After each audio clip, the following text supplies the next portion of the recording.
declare the session open. So, as I understand correctly, we finished the discussion on the item. Am I right? Or somebody else wants to take the floor?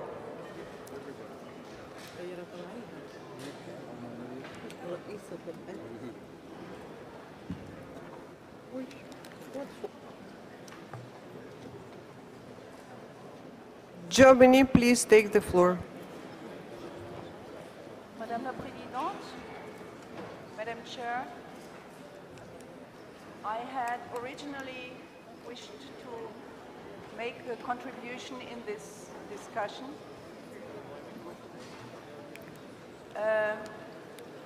But if everybody agrees that we move directly to a voting, then I would like to connect my remarks with another application on that one. No, not later, not ultérieurement, but I will make my remarks in connection with the wish that I would then have for the voting. Thank you very much, but it seems to me we didn't yet decide how we will proceed further. So ICOMOS wanted to clarify some points. ICOMOS, please take the floor. Thank you, Madam Chair. ICOMOS listens to the various points that were made about the state of the roof from the delegations with great interest, and the comments by ICROM that clearly this work should be done as soon as possible. Any repair to a roof needs to be done as soon as possible. The good news is that the State Party is dealing with this project, and a very exemplary study has been done of the roof, and work will begin soon. It is ICOMOS's view that as we do not consider that this is an outright emergency, this work should be done with the greatest possible care and should take the necessary time, as the roof is clearly an extraordinarily important part of the overall fabric of the church. Thank you, Madam Chair. Thank you very much. May I consider that the debates are over? So now we move on to the draft decision. And I give the floor to Rapporteur because we have some amendment.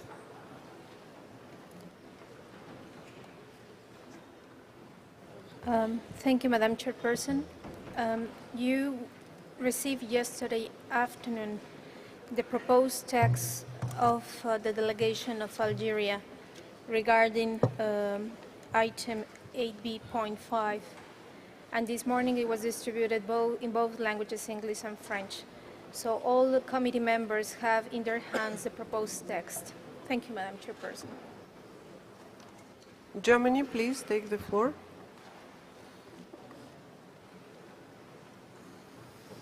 Merci, Madame la Présidente. On a eu une discussion très intense, ou probablement pas très intense ce matin, mais on avait plusieurs opinions qui étaient sur le tableau. And now I shift to English. I think there was a recommendation from ICOMOS which Germany supports, that this application has to be looked at in the ordinary procedure, because that's the rule. That's the reason behind the rules, to give time for an inscription, that we don't do hasty things if it's avoidable. Hasty things cost money. We'd rather do something sustainable for the situation, which, as I know, lasts for 1,000 years. As this is, and this is not this putting into question the outstanding value of this site, but even if we would discuss the inscription of Mecca and Medina, we would like not to do it in a very quick procedure. That is why Germany, given the sensitivity of the issue, requests that we vote on this application in total, in secrecy. Thank you. Thank you very much. So who else wants to take the floor? Japan, please, floor is yours. Thank you, Madam Chair. Japan would like to support the proposal, Germany proposal of voting by secret ballot. Thank you. Thank you very much. So, in accordance with the rules of procedure, if two members... Yes, France, please take the floor. Algeria takes the floor, please. Merci Madame la Présidente. Nous appuyons la proposition de l'Inde pour un vote, du Japon, excusez-moi, et de l'Allemagne pour un vote à bulletin secret. Merci. Sur l'intégralité de la proposition de l'Algérie. Thank you very much. France, floor is yours. Merci Madame le Président. Moi, déjà ce que je voudrais dire, c'est que nous appuyons la proposition de l'Algérie, qui est un texte provisoire. Mon pays, la France, soutient cette proposition. Nous sommes en effet dans la logique de la décision en faveur de laquelle nous avons voté le 31 octobre 2011 quand la Palestine a été admise à la table de l'UNESCO. Bien sûr, nous avons bien pris note des remarques de l'ICOMOS. Mon pays apporte déjà son soutien financier à la conservation du site. La France est maintenant décidée à assister la Palestine dans la réalisation de son plan de gestion. Pour conclure, je dirais que nous ne sommes pas face à un cas banal. C'est un lieu naturellement exceptionnel, le lieu que la tradition chrétienne attribue comme étant le lieu de la naissance du Christ. Ce n'est pas rien. Et de plus, nous sommes dans une région exceptionnelle, source de poésie et de nombreuses religions, imprégnée d'une forte empreinte abrahamique. Notre décision, naturellement, est inspirée par un souci de réconciliation. Je vous remercie.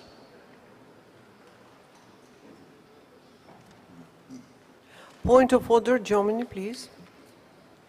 Yes. I just wanted to make sure that this here has not to do with the discussion in the General Conference. Palestine, in the meantime, has become a member, and we consider that as a member, it is the same rules apply to all members. So I think that is irritating to point to the October decision. Thank you.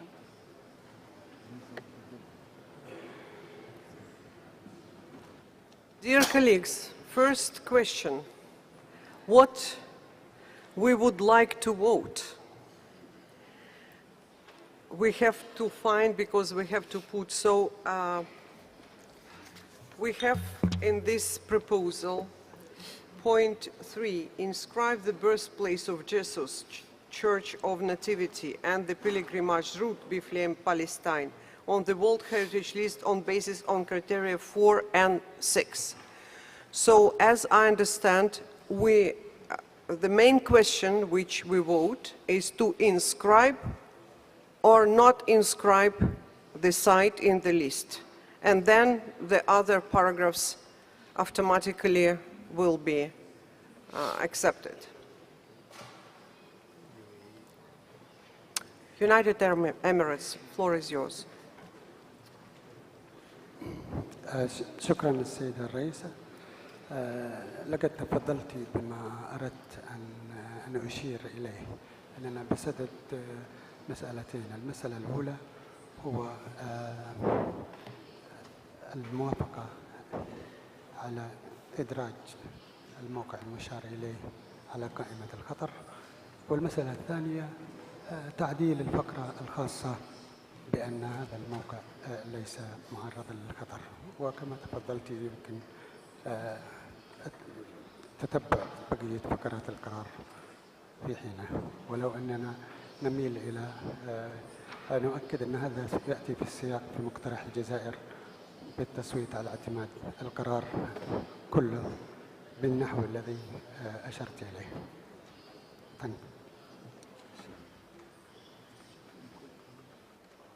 Thank you very much. Switzerland, floor is yours. Merci Madame la Présidente. Je crois qu'il y a un troisième point et qui concerne le paragraphe 2, et de savoir si effectivement les conditions qui sont exigées par l'article 161 des directives opérationnelles sont pleinement remplies. Et je pense qu'il faut voter également sur la question de l'urgence. Merci Madame la Présidente. Germany, please, floor is yours. Yes, I think this question would go to the legal advisor. In my understanding, today we only and first have to vote on the urgence. And only if we consider this urgent today, then we can make a decision about the inscription. Legal advisor, please take the floor.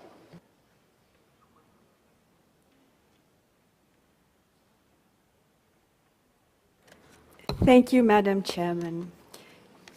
You have a proposal before you. The proposal is the amendment, the resolution submitted by Algeria. The President proposed to vote the resolution in its entirety, and it seemed to me from the debate that the members of the committee wished to vote the resolution in its entirety. That is one way to proceed. If a member state or various member states want, on the contrary, to vote first on the question of whether there is a case of emergency, then proceed to the inscription, etc., the vote can also be in segments. It is for the committee to decide how it wishes to proceed. Thank you, Madam Chairman. Thank you very much. Dear colleagues, so if we would take the vote in two stages. First, emergency. Emergency needs simple majority. It is even not necessary to have secret vote. And then we go for asking the question if we inscribe the site in the World Heritage list. So it needs two-thirds majority. So, for example, if we vote and a simple majority says, yes, it's emergency, and then we don't inscribe, what does it mean? It's absolutely unlogical. Or if we, so my proposal would be that we straight go for the secret vote for two-thirds majority on the inscription of the site in World Heritage list. Thank you very much. I expressed my own opinion, but South Africa, please, floor is yours. Thank you, Chair. Your comments have covered what I wanted to say. Thank you. Algeria, floor is yours. Algeria. Merci, Madame la Présidente. Je suis d'accord avec cette proposition. Merci. Thank you very much. Senegal. Oui, c'est pour dire que je suis d'accord avec vous, parce que c'est une question de cohérence. On a demandé l'urgence pour l'inscription, donc les deux sont ombilicalement liés. Thank you very much. Switzerland. Switzerland. No? Germany. Madam Chair, if that's the legal advice, then we go by it, but I think it's not correct, because I wouldn't want to vote against an inscription of the church, but I'm inscription against the urgency. I'm voting against an urgency or for an urgency or abstaining on the urgency, which is totally a different issue. Could the legal advisor please say what would be the effect? Supposed we combine both, would it then hinder the notion to come back next year? Thank you very much. Legal advisor, please. Thank you, Madam Chairman. I think the issue is whether you want to vote first on the emergency. If the delegation of Germany insists on wanting to vote first on the emergency question, the rule number 24 says that part of a proposal shall be voted on separately if a member of the committee requests that the proposal be divided. If you wish to vote on that first paragraph first, you have the right to do so. Thank you, Madam Chairman. Thank you very much. France, floor is yours. Merci, Madame le Président. Je pense que ça, c'est une question de procédure. La seule réelle question aujourd'hui qui nous est posée, c'est est-ce que nous sommes aujourd'hui pour l'inscription du site ou non. Je vous remercie. Thank you very much. Switzerland, floor is yours. Très brièvement, Madame la Présidente, pour soutenir votre proposition de passer à un vote sur l'ensemble. Merci. Thank you very much. Colombia. Sí, señora presidenta, gracias. Lo que yo estaba pensando en este momento es que si vamos a votar directamente por la inscripción, debería haber un debate en substancia y yo tengo unas preguntas sobre el criterio de la manera que está postulado. Entonces, no podría haber debate. Gracias. We debated this site, yes. So, Serbia.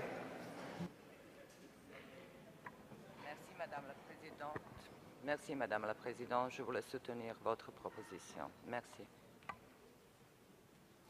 Thank you very much. So we had first the proposal of Germany, supported by 2 countries, that we go straight to vote the text proposed by Algeria, as I understand.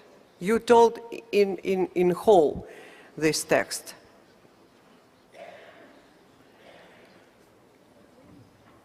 I would like to ask legal advisor how it's possible to vote on the whole text. Please precise, what does it mean? Madam Chairman, I'm going to try to be as clear as possible. You have in front of you the DR proposed by Algeria. You have proposed, and your proposal has been supported by South Africa, Senegal, Switzerland, France, many other delegations, that you should proceed for a vote of the resolution in its entirety. That means to say that you proceed to a vote, and for that you require 2/3 majority. At the same time, the delegation of Germany has requested that you vote first, separately, on what is paragraph 2 of the, is it paragraph 2? Yes, 2 of the proposal, on the question of whether the committee wishes to endorse or not the recommendation of ICOMOS that this is not a case of an emergency. So I said before that under Rule 24, Germany has a right to request that. It is now up to the members of the committee to decide whether to insist on going forth with the vote of the resolution in toto, or if Germany also insists that Germany wants that paragraph to be voted upon separately. In that case, that vote would be, as you correctly pointed out earlier, by a simple majority. If not, you proceed directly to secret ballot by 2/3 majority. I hope this was clear. Thank you. Thank you very much. Senegal, floor is yours.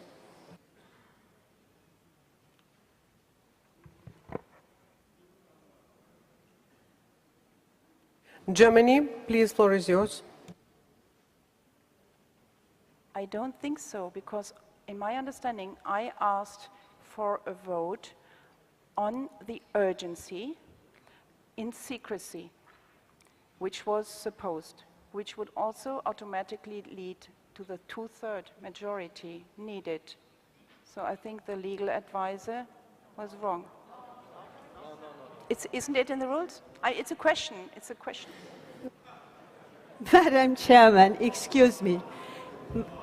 To which let me reply to the distinguished delegate of Germany. You can have the vote on the emergency by secret ballot as well. I am not pronouncing myself on the methodology of the vote, whether it's secret or not. I'm just stating that if you wish to vote on the emergency first, then proceed to a secret ballot on the question of the emergency.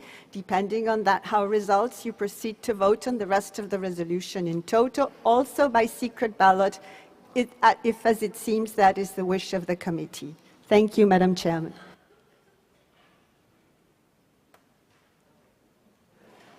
Senegal, please, floor is yours.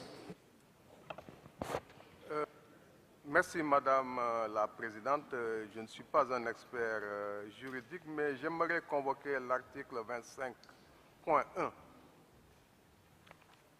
dans notre règlement intérieur, qui dit que si plusieurs amendements à une même proposition sont en présence, le comité vote d'abord sur celui que le président juge quant au fond le plus éloigné de la proposition primitive. Et dans lequel cas, je crois que c'est la proposition de l'Algérie qui est la plus éloignée de la proposition primitive. Merci. Go ahead. Go ahead. Absolutely right, because, you know, when the amendment to a proposal is moved, the amendment shall be voted on first. So it's rule voting of amendments is 25.1. Dear colleagues, I propose that the key issue today, if we inscribe the site in the World Heritage in danger. Inscribe today, it means emergency. And it seems to me it's no sense to divide on two long procedures. Or we can put it another way, inscribed on emergency base, the birthplace of Jesus. We can put it like this, so it covers two paragraphs of the same, you know, resolution. If agreed, I would ask legal advisor to put the order. We need tellers. We need to prepare the voting and remind us the rules of procedure, how we have to vote on a secret ballot and on this inscription. Thank you. Thank you, Madam Chairman. The rule for secret ballot, if you have your rules of procedure, is rule number 41. And the conduct of voting by secret ballot is rule number 42. Before the vote begins, Madam Chairman, I would advise you to appoint 2 tellers from among the delegations of the members of the committee, and they will scrutinize the votes cast. And when that is done, we will proceed, you can initiate the proceeding to vote. After that, we will complete the voting and we will announce the results of the vote. The total number of votes is counted. It's counted from the members of the committee present and voting. From the total members of the committee will be deducted any absent members, blank ballots, or invalid ballot papers. The remaining votes will constitute the number of votes recorded. The procedure is set forth as I read it in rule number 42.2. Thank you, Madam Chairman. Thank you very much, Colombia. Gracias, señora presidenta. Discúlpeme volver a tomar el micrófono otra vez, pero es que en este momento para mí no es claro si lo que está proponiendo Argelia es una nueva propuesta o es una enmienda a esto. Si es una nueva propuesta, el procedimiento es distinto y no está claro para mí. Si me lo pudiera aclarar, se lo agradezco. No, it is amendment done by Algeria, but we put concrete question on the vote. We can't, you know, put on the vote the whole, because some countries cannot agree with some wording in the other, you know, paragraphs. But we put on the vote, do you agree with the amendment proposed by Algeria to inscribe the birthplace of Jesus, the Church of the Nativity and the Pilgrimage route Bethlehem, Palestine, on the World Heritage List on the basis of the criteria 4 and 6? understanding that we voted now, so we speak about inscription now, and means emergency procedure. So maybe it will be volunteers to be the tellers. Two countries, two persons we need for tellers.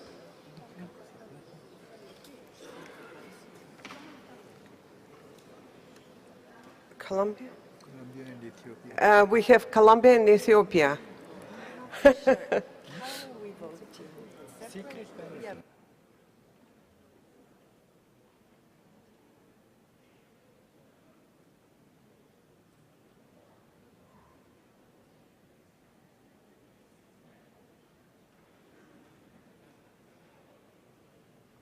Thank you very much. So how you will proceed, Secretariat, with preparing the... Agreed. Do you agree with these two tellers, Ethiopia and Colombia? I see no objections, so please take your duties. So now the voting process is started. Nobody can interrupt or intervene. Thank you very much.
Dear colleagues, it seems to me, as I understand, some countries maybe didn't understand what we were voting.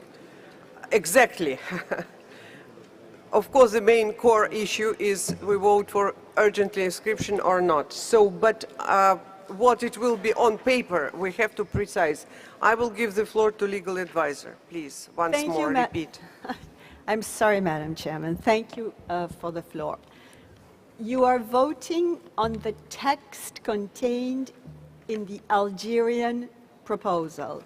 That is to say, you are voting on the document in its entirety. The document contains a paragraph on the question of emergency. Subsequently, the document contains a paragraph on the question of inscription.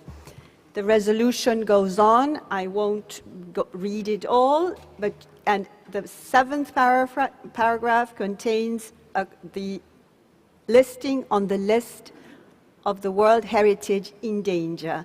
By adopting this text, you determine that if you're voting affirmatively, you determine that there is a case for emergency, that you agree to the inscription, and that you agree also to the inscription of the site on the list of World Heritage in danger. A two-thirds majority of the members of the committee present and voting is required. I hope that is clear. Thank you, Madam Chairman. Thank you very much. So, as I understand, you will prepare the whole resolution. Thank you.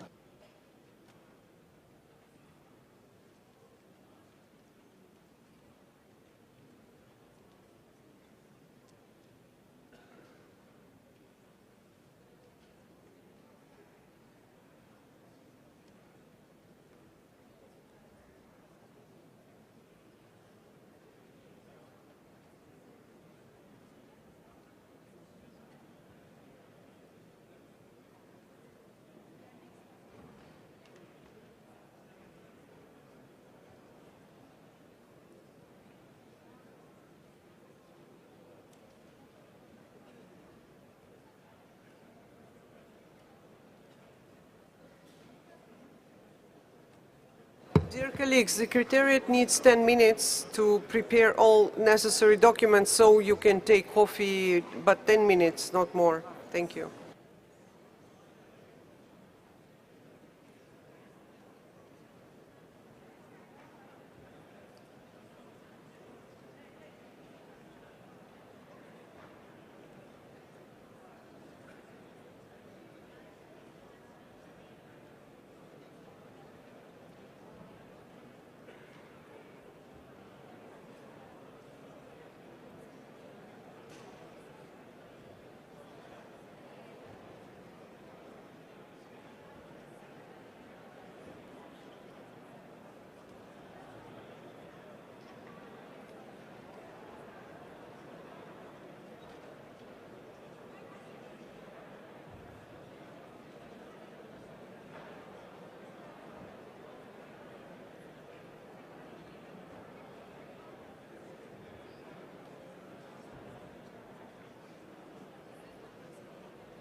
讲了。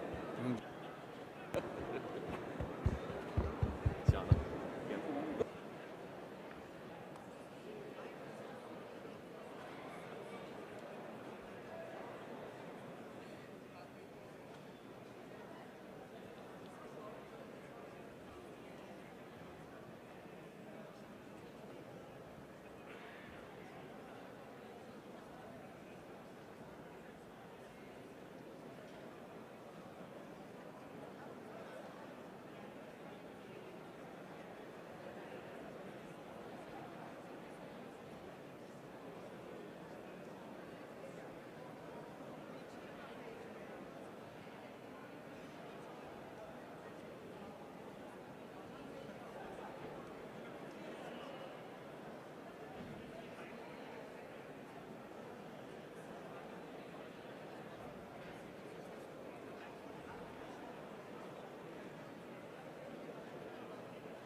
She's not.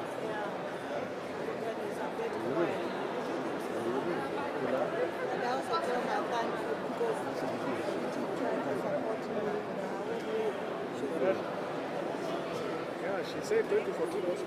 Just that we didn't have to first.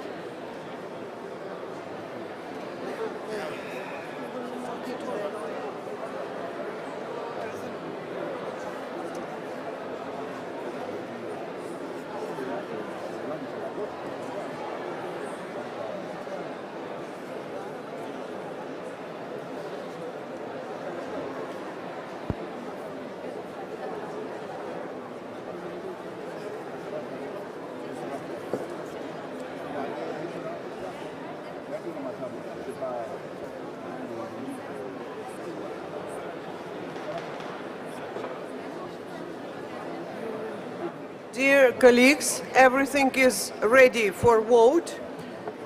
So now I give the floor to the Secretariat. You have to put yes or no, and it will be by list. Roll call, yes, and you will put to the box your answers. Thank you very much. Thank you very much, Madam Chair. Has everybody, yes, has everybody the voting paper and the envelope in hand? Yes, all committee members. May I please ask our tellers to come up front as identified by the chairperson from Colombia and from Ethiopia?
Everybody received the vote paper. So we can start, I suppose. Please, Secretariat, you have the floor. Thank you very much, Mrs. I see. I'm very sorry, I'm a lawyer and I can't help it. We have two different rules. Rule number 39, which says states members abstaining from voting shall be regarded as not voting. Whereas from the total number of members of the committee present will be deducted the number of members absent, the number of blank ballot papers, and the number of invalid ballot papers. This ballot papers only provides for yes and no, but not for abstention.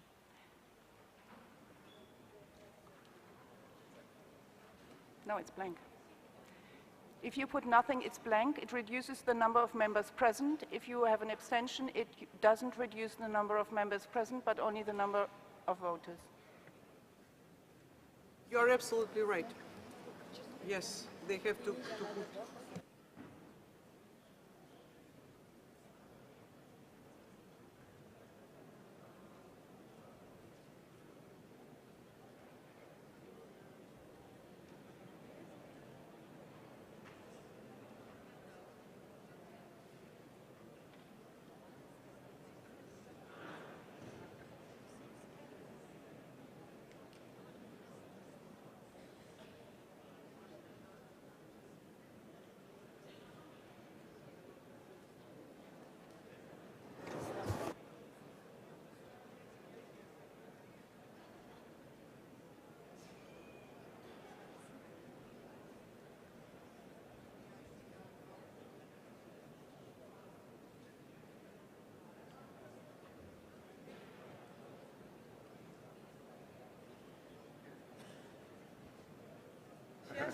South Africa, please take the floor.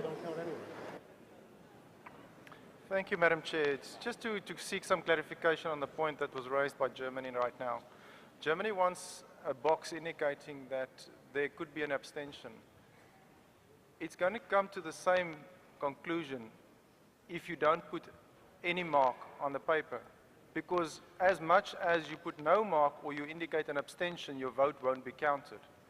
So we can delay this with another 15 minutes, or we can actually acknowledge that that is the fact. Thanks. Thank you very much. May I give the floor to the legal advisor, please?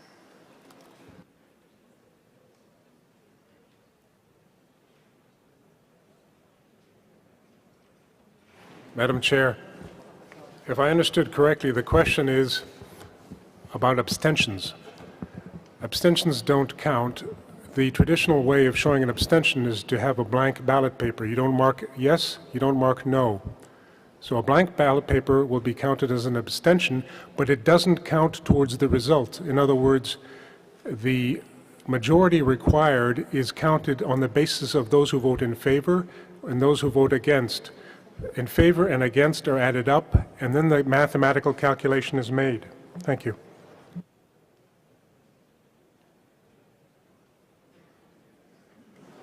Germany, take how you want to calculate this voting.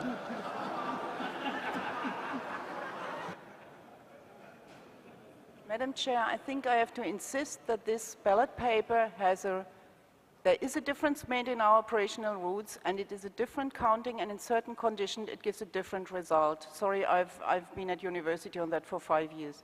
So let us agree on a note. Somebody who puts a cross under the ballot boxes is abstaining, and somebody doesn't put anything, has a blank paper.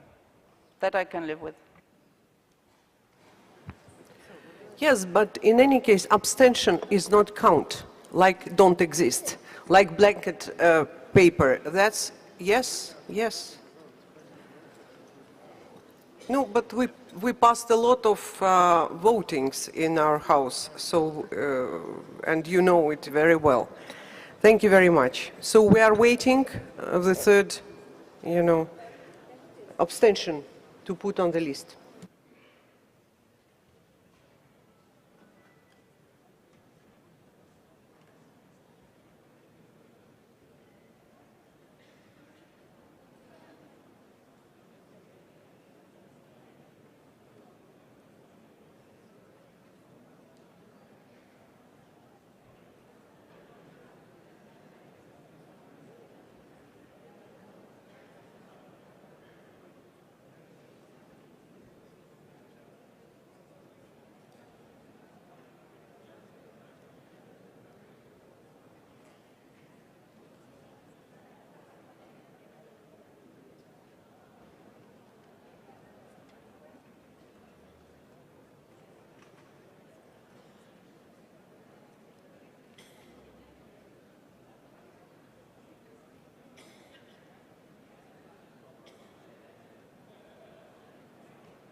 So, dear colleagues, it will be in green paper that you don't confuse with the other, even with the other tone of the green paper.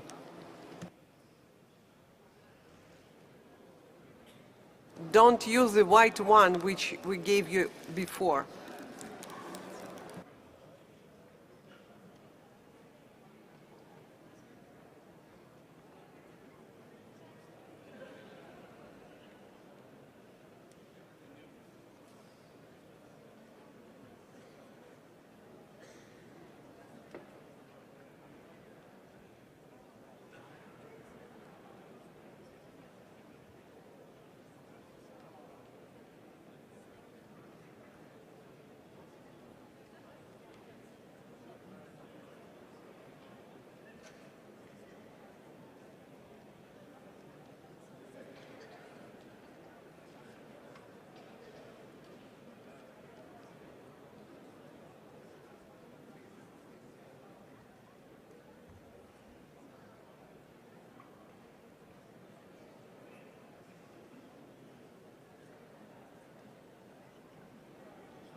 It will not be valid. Dear friends, I would like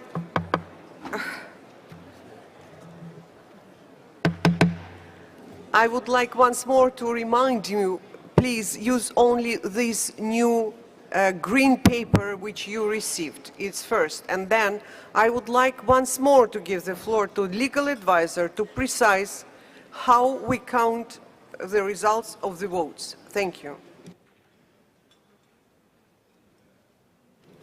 Thank you, Madam Chairman. The applicable rule is Rule 39 on counting of votes.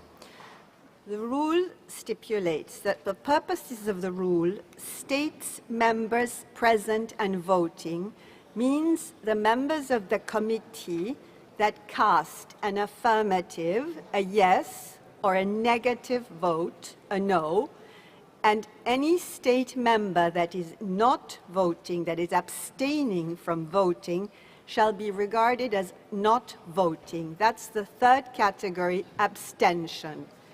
Then there is Rule 42.2, which indicates what votes will be deducted from the total number of votes that have been cast. That is to say, from the total number of members of the committee will be deducted the number of members absent, if any, the number of blank ballot papers, or the number of invalid votes. Thank you, Madam Chairman. Thank you very much. So it means that we count only yes or no. Abstentions, blanket paper is not accounted. Thank you very much.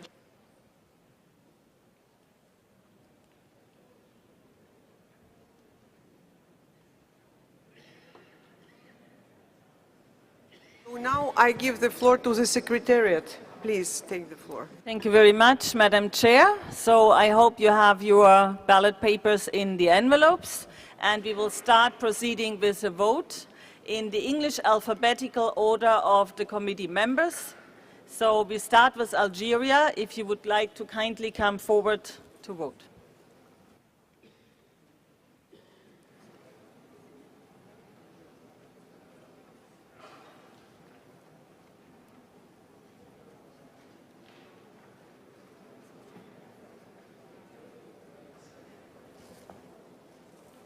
Algeria has voted. Cambodia, please.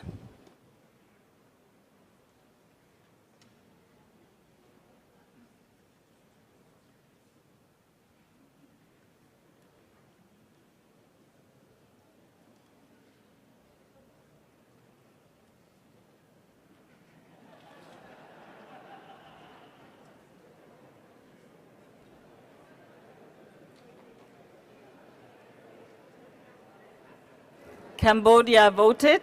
Colombia, please.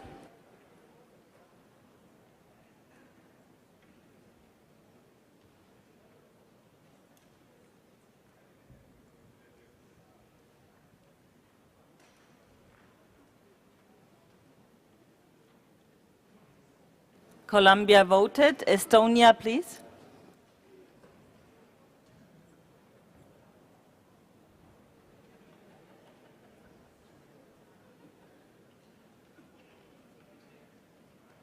Estonia voted. Ethiopia, please.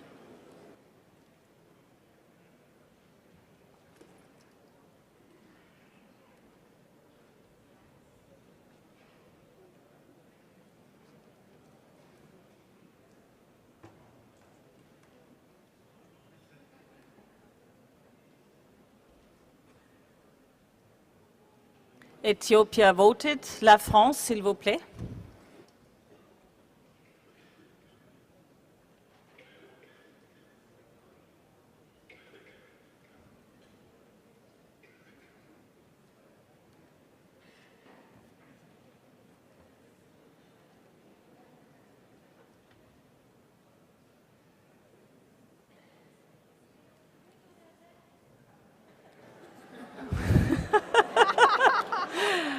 La France a voté. Germany, please.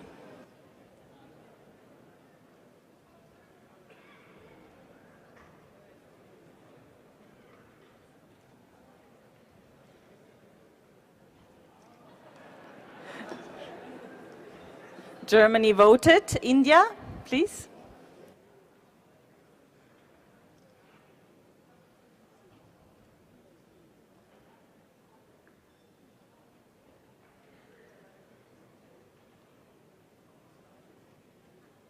India voted. Iraq, please come forward.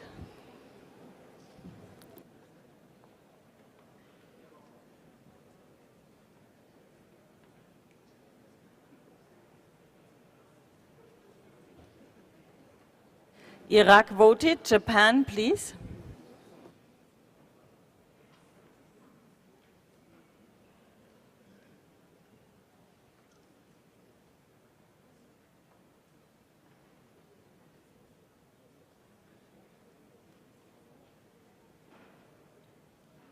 Called you already, please.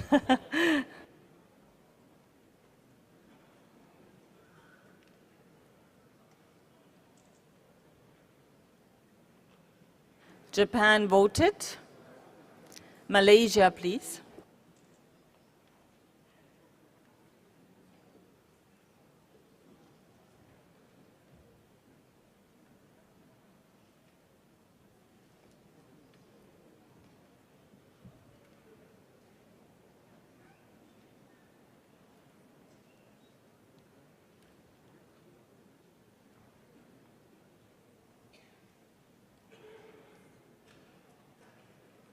Malaysia voted. Le Mali, s'il vous plaît.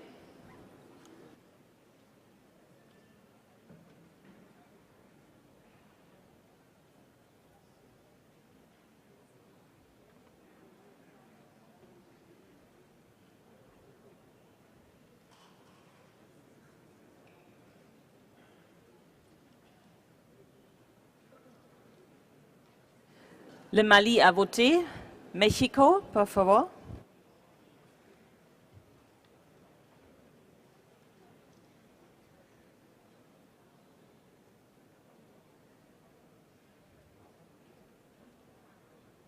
Mexico voted. Qatar, please.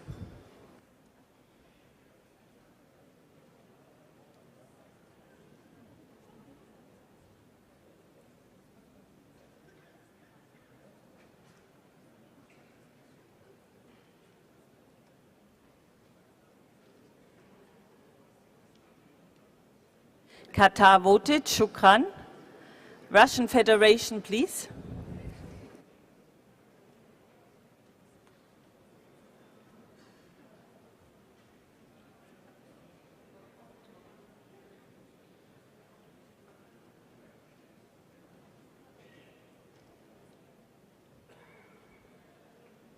Russian Federation voted. Le Sénégal, s'il vous plaît.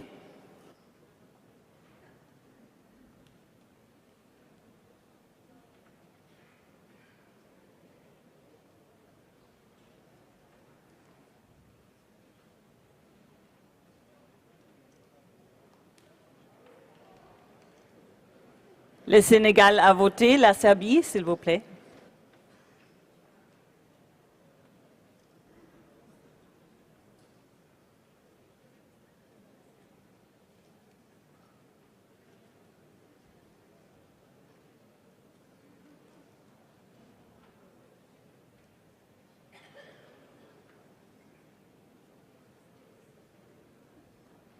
Serbia voted. South Africa, please.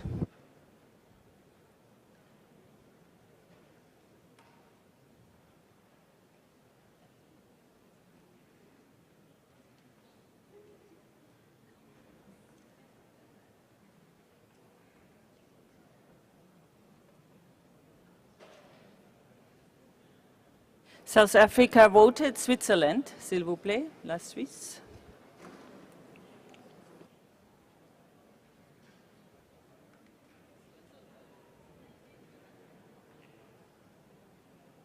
La Suisse a voté. La Thaïlande, s'il vous plaît.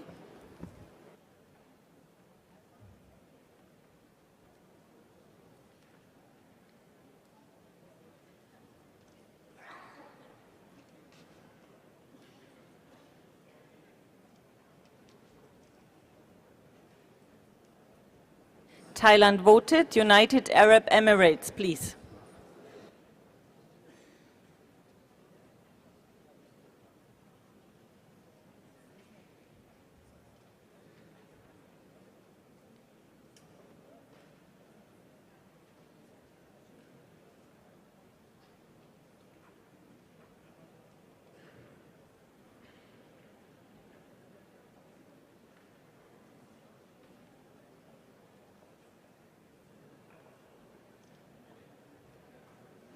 United Arab Emirates has voted. Madam Chair, this completes the 21 members of the World Heritage Committee, and the tellers and LA will proceed with looking at the votes. Thank you.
Thank you. Dear colleagues, now we have the results of the vote. Valid votes 19. Majority required 13. Unvalid papers 0. So yes 13, abstention 2, no 6. So it is inscribed.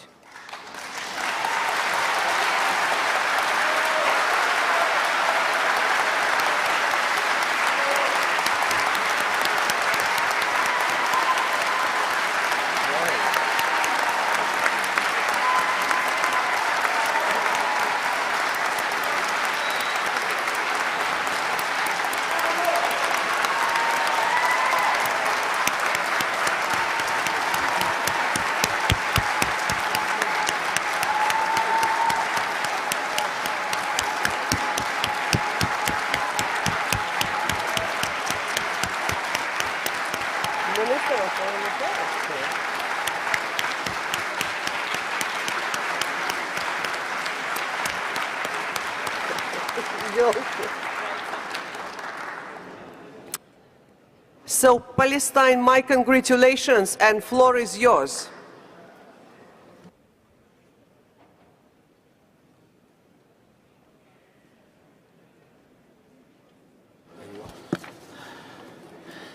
السيدة الرئيسة، أصحاب السعادة، أعضاء لجنة التراث العالمي، السيدات والسادة، يسعدني بالنيابة عن رئيس دولة فلسطين محمود عباس والقيادة والشعب الفلسطيني أن أنقل إليكم التحيات العاطرة والشكر الجزيل لكم ولدولكم الصديقة التي مكنت الشعب الفلسطيني في هذا اليوم من بعض حقه الثقافي في تقرير مصيره، وذلك بتصويتكم الإيجابي على إضافة مكان ولادة السيد المسيح كنيسة المهد ومسار الحجاج في بيت لحم على قائمة اليونسكو للتراث العالمي. كما إنه من دواعي سروري أن يتم التصويت على إضافة مدينة بيت لحم على قائمة التراث العالمي في مدينة سان بيترسبرغ، هذه المدينة المتحف.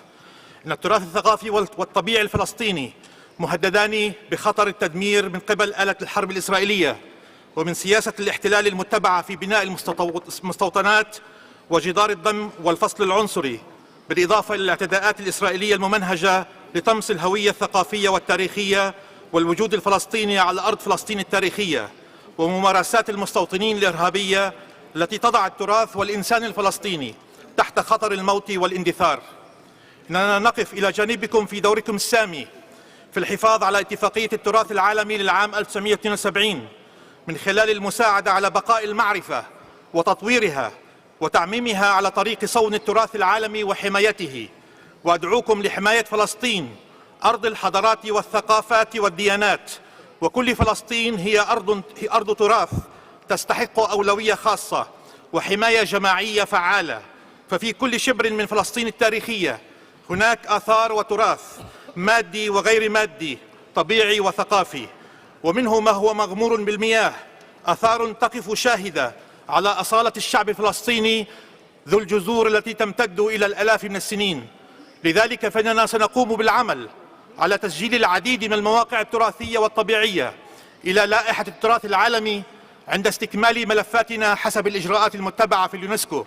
ونطلب منكم الأخذ بعين الاعتبار قرى جنوب القدس ومنطقة بكتير المهددة بالخطر من مصادرة الأراضي وبناء الجدار العنصري، حيث سيدمر القيمة الطبيعية والتاريخية لهذه المنطقة التي تمتد إلى 4000 سنة. إن دولة فلسطين في إطار عضويتها في منظمة اليونسكو ومصادقتها على اتفاقية حماية التراث العالمي الثقافي والطبيعي للعام 1972، إذ تعبر عن التزامها الكامل ببنود هذه الاتفاقية، وكذلك تؤكد التزامها بما جاء في بيان كييف للعام 2010 الذي تم اعتماده من قبل لجنة التراث العالمي في دورتها ال35 والتي عقدت في باريس للعام 2011 حول دور الكنائس في إدارة المواقع الدينية. إن تسجيل مدينة بيت لحم مهد سيدنا المسيح على قائمة التراث العالمي يقدم إضافة نوعية، وهي مساهمة فلسطينية إلى جانب دول العالم لإثراء هذا التراث التعددي وتسييدا للسيادة الفلسطينية على هذه الأرض وصولا إلى إنهاء الاحتلال الإسرائيلي وإنجاز استقلال دولة فلسطين على حدود عام 67 وعاصمتها القدس الشرقية عملا بقرارات الأمم المتحدة والبند السادس من اتفاقية حماية التراث العالمي للعام 1972. في الختام أدعوكم لدعم قرار حماية القدس وقرار المحافظة على التراث الفلسطيني المزمع طرحها على لجنتكم الموقرة في الأيام القادمة. أكرر شكري لكم وأشكركم على حسن الاستماع وشكرا للتصويت لصالح فلسطين ومدينة بيت لحم وكنيسة المهد.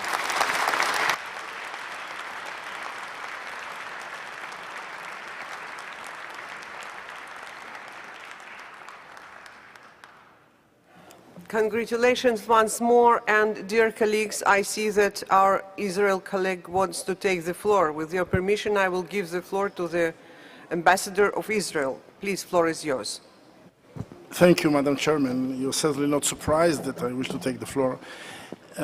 While the site inscribed has a clear OUV, the inscription decision taken now, which was thoroughly political and does great damage, in our opinion, to the convention and its image.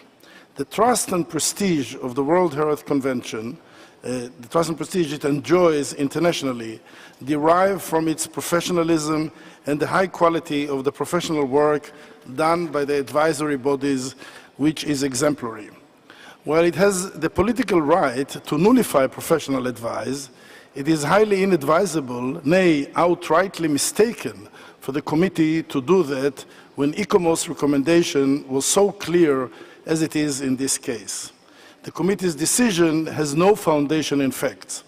It is moreover irresponsible for the committee to cancel in a sleight of hand the status quo that organized the management of the Church of the Nativity for 500 years. Nobody prevented the Palestinian Authority from fixing the church in the last 2 years since ICROM gave its recommendation. And it is impossible to inherently pass the sovereignty over the church by fiat from the churches to a non-existent state. Unfortunately, the committee has in its decision also sowed potential seeds for a severe conflict of religion between the Palestinian Authority and the churches who are running the site, which have objected to the inscription. Moreover, it's a fact that the state party that asked for inscription does not yet exist, at least for now.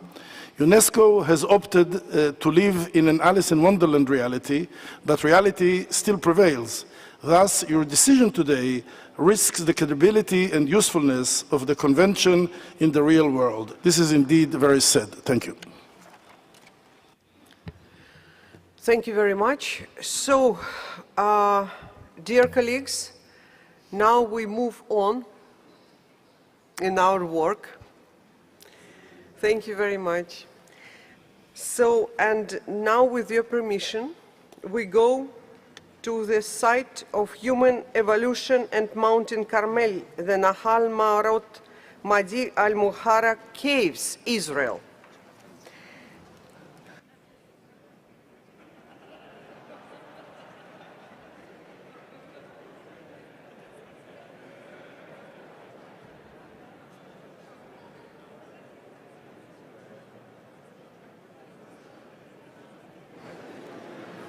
Yes, it's our life. So,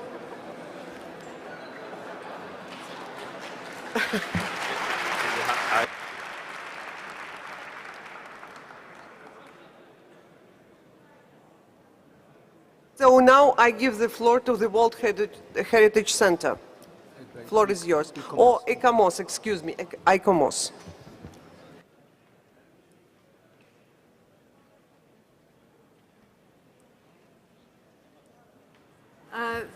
Thank you, Madam Chair. We were expecting Palau to be considered next. Could we just clarify the order, please? Yes, I can clarify. It was Israel asked by some reasons to have this site a little bit earlier than, and now is the proper time to take it. Thank you very much.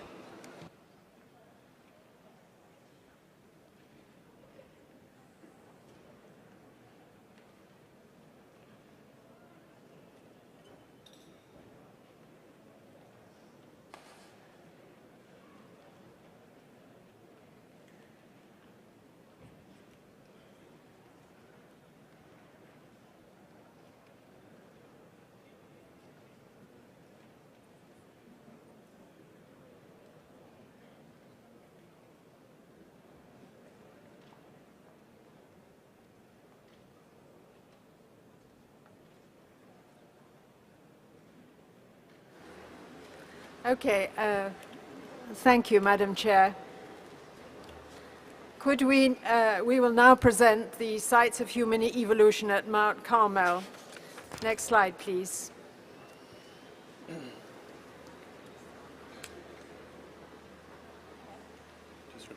Could we have the next slide, please? This is, you can see the site marked on the map. Next slide, please. And a plan showing the area and the boundaries. Next slide, please. The site is located in the steep-sided Nahal Miat Wadi El Mughara Valley on the western side of the landmark Mount Carmel Range. 4 caves contain cultural deposits representing the past 500,000 years of human evolution. This site is part of one of the best preserved fossil reefs of the Mediterranean region, and is recognized as providing a definitive chronological framework at a key period of human development. Archaeological evidence covers the appearance of modern humans, deliberate burials, early manifestations of stone architecture, and the important transition from hunter-gathering to agricultural societies. Next slide, please. This is, in terms of categories, this is a site. Next one, please. The 4 caves can be seen here on the plan, face across to the coastal plain on the west side of the Carmel Range, and reflect the changing shorelines over some 500,000 years. Next one, please. And this is a layout. Next one, please. The caves are part of a nature reserve of some 300 hectares, and within it there are open-air displays of prehistoric life with various interpretive features in some of the caves. Next one, please. Tarbon Cave was first excavated in the 1920s and 30s and quickly became known worldwide for the finds relating to Neanderthals. This is the most southerly extremity, and also within the site elsewhere there are finds of early anatomically modern humans. It was in this cave that the archaeologist Dorothy Garrett uncovered the complete skeleton of a Neanderthal woman dating from 60 to 50,000 years before the present. Next one, please. The cave has also yielded lower Middle Paleolithic finds and a full sequence of Mousterian material, taking the time limit forward to 45,000 years before the present. Next slide, please. At the Jalmal Cave, artifacts have attributed to a much better understanding of Akerlo-Yabrudian cultural periods from 400,000 to 250,000 years before the present. Next slide. El Wad is the largest, deepest, and most visible of the four caves. And excavations in this cave and its adjoining terrace have yielded finds over a large sequence from the Middle Paleolithic to the Neolithic, and also the remains of a hamlet, including stone-built houses and a cemetery, skeletons, all of which some of which were elaborately ornamented. Next one, please. The excavations on the terrace have also yielded various art and decorative forms, and together, from this site, this evidence suggests the transition from hunter-gathering to settled communities. Next one, please. School Cave, the 4th cave, is where excavations yielded skeletons of early anatomically modern humans. And it's this skeleton and the Neanderthal ones together in this site, which are such an extraordinary composition. Next one, please. Next one, please. So the combination of the finds from the two caves mean that the property is the only place known in the world to date where both Neanderthal and early anatomically modern human remains are found in a single Mousterian cultural complex. And both of these human types are absolutely crucial to the debate on the evolution of Homo sapiens. Next slide, please. The nominated caves are 4 of many sites spread along the Mount Carmel reef, and the area offers much potential for further excavations and finds. And the state parties suggest that in the future other caves may be added to create a serial nomination. Next one, please. The Mount Carmel caves were identified in the 1997 ICOMOS comparative study on potential fossil hominid sites for inscription on the list as one of 6 worldwide most recommended for inscription. The comparative analysis in the dossier supports this inclusion, and 2 of the other sites have since been inscribed. Next slide, please.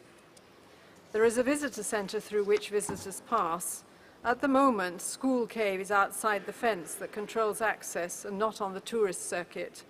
And ICOMOS considers there is potential for vandalism and lack of control at this important cave, which does need to be brought within the more secure boundaries. Next slide, please. ICOMOS considers that integrity, authenticity, comparative analysis, and 2 criteria have been satisfied for the extraordinary wide range of materials that are being found at this site, the significant regional culture that it represents, as well as this joining together of the remains of Neanderthal and early modern humans. We have no issue with the boundaries and protection, but some issues with conservation and management related particularly to the School Cave, which I have already mentioned. Next slide, please. In conclusion, ICOMOS recommends that this site be inscribed on the World Heritage List under cultural criteria 3 and 5. We do have some recommendations to address the points that I have raised, and these you will find in your papers. Thank you very much. Thank you very much. Now I give the floor to IUCN. Thank you, Chair. IUCN's evaluation of this property is at page 95 of the English version of the IUCN evaluation report, page 113 of the French. This is a map of the property, but as ICOMOS has just outlined its values, I will not repeat them and instead ask to move to the next slide and really cut to the essence of our evaluation, which is firstly that we note that the nomination presents a question of the interpretation of the cultural and natural criteria, and we've been considering this matter jointly with ICOMOS. The property has been nominated under both natural and cultural criteria with considerable overlap in the justifications provided for the application in particular of cultural criterion 3 and natural criterion 8. Next slide, please. Whilst the global importance of the property to human evolution appears clear, there's been a consistent approach to the evaluation of criterion 8 in relation to fossil sites, following the principles outlined in the long-adopted theme study on this matter. IUCN has carefully considered this matter, as I've just said, and in this case, we consider that the property does not correspond to the principles required to apply criterion 8, and this is notably because, notwithstanding that the species in question in this instance is our own, that the intent and principal application of criterion 8 is to recognise the whole of the record of life and not the evolution at species level. Next slide, please. Within listed fossil sites, the nearest comparator to test that application of this principle would be Wadi al-Hitan in Egypt. The Whale Valley, where the principal fossil remains that bring the basis of outstanding universal value are those of the early whales. But in this instance, the consideration of outstanding universal value was applied considering the transitions at a much higher taxonomic level than that of the species. It should also be noted that human evolution is recognised primarily on the World Heritage List through the application of cultural criteria, whereas the evolution of all non-human animal groups, whether extant or extinct, can only be recognised in criterion 8. Next slide, please. So IUCN notes that independently of its analysis on criterion 8 that it is not applicable to this property, ICOMOS reached a similar conclusion through the lens of the cultural criteria. Next slide, please. IUCN notes in its evaluation report analysis of the integrity and protection and management aspects of the property, which accord largely with the ICOMOS evaluation. The property benefits from legal protection, has adequate staffing and strong science to support its management. However, in view of the need to evaluate those aspects in detail in relation to the possible application of cultural criteria, the eventual view of IUCN's panel was that IUCN should not provide conclusions in these matters as the inscription did not appear appropriate under the natural criteria. Next slide, please. So just to summarize, IUCN considers the nominated property does not meet criterion 8 and thus recommends that that criterion would not be used in this instance. And next slide, please. Our draft decision is at page 14 of the English and page 16 of the French versions of document 8B. Thank you, Chair. Thank you very much. So as I understand, it was presented like mixed properties, and it is recommended to inscribe on cultural criteria and not inscribe on natural criteria. So floor is open. So Germany, please take the floor. Thank you very much, Madam Chair. We do think that this is a very valuable site indeed.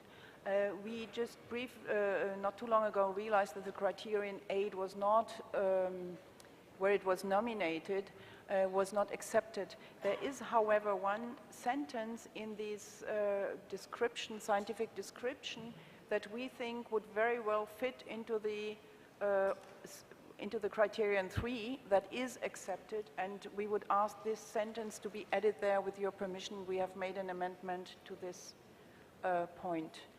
Has it arrived at Security? Yeah.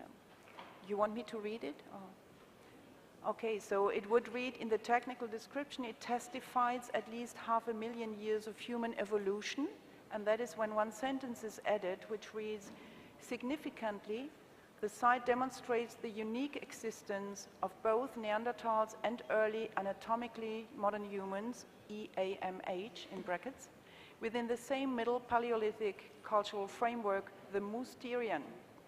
That's a technical explanation that can be used for both criterions. Not to lose it, we would wish to put it here. Thank you very much.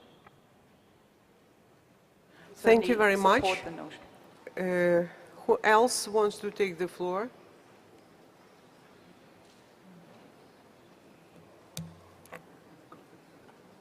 I see nobody, so we can move to the decision. So,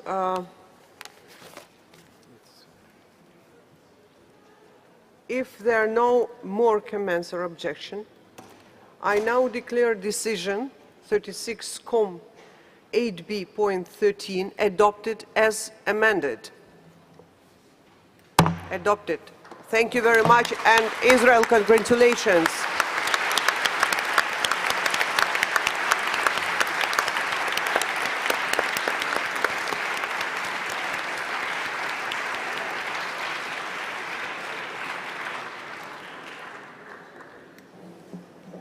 Delegation of Israel, you have the floor. Please, floor is yours. Madam President, members of the committee, and representative of the advisory bodies, on behalf of the Israel World Heritage Committee and the Chof HaKarmel Region Council and all the local communities, I want to express my thanks to you for inscribing the site of human evolution at Mount Carmel on the World Heritage List. I suppose you could say why we have waited 500,000 years for this recognition. Indeed, we see ourselves as custodians of the valley, thus provide the continuity that will be needed to sustain the values of the site. We are privileged that you have given us this trust. All the local stakeholders, joined by the University of Haifa and the Nature and Park Authority and the State of Israel, have participated in the nomination process in which we had the opportunity of sharing our ideas, problems, and expectation with the wonderful professionals from all over the world.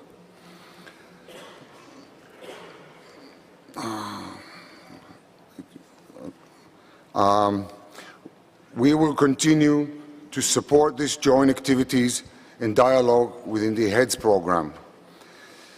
The includes of our Mount Carmel site is a step providing a more balanced World Heritage List, strengthening the sites of human evolution that together provide an amazing record of life on Earth. The Regional Council, on behalf of the Steering Committee, invite each and every one of you to celebrate the inscription at a workshop, seminar, and a ceremony that will be taking place in the coming year. Thank you. Thank you very much, and wholehearted congratulations for you. Thank you very much. Now we have one other mixed property for nomination. It's Rock Islands Southern Lagoon, Palau.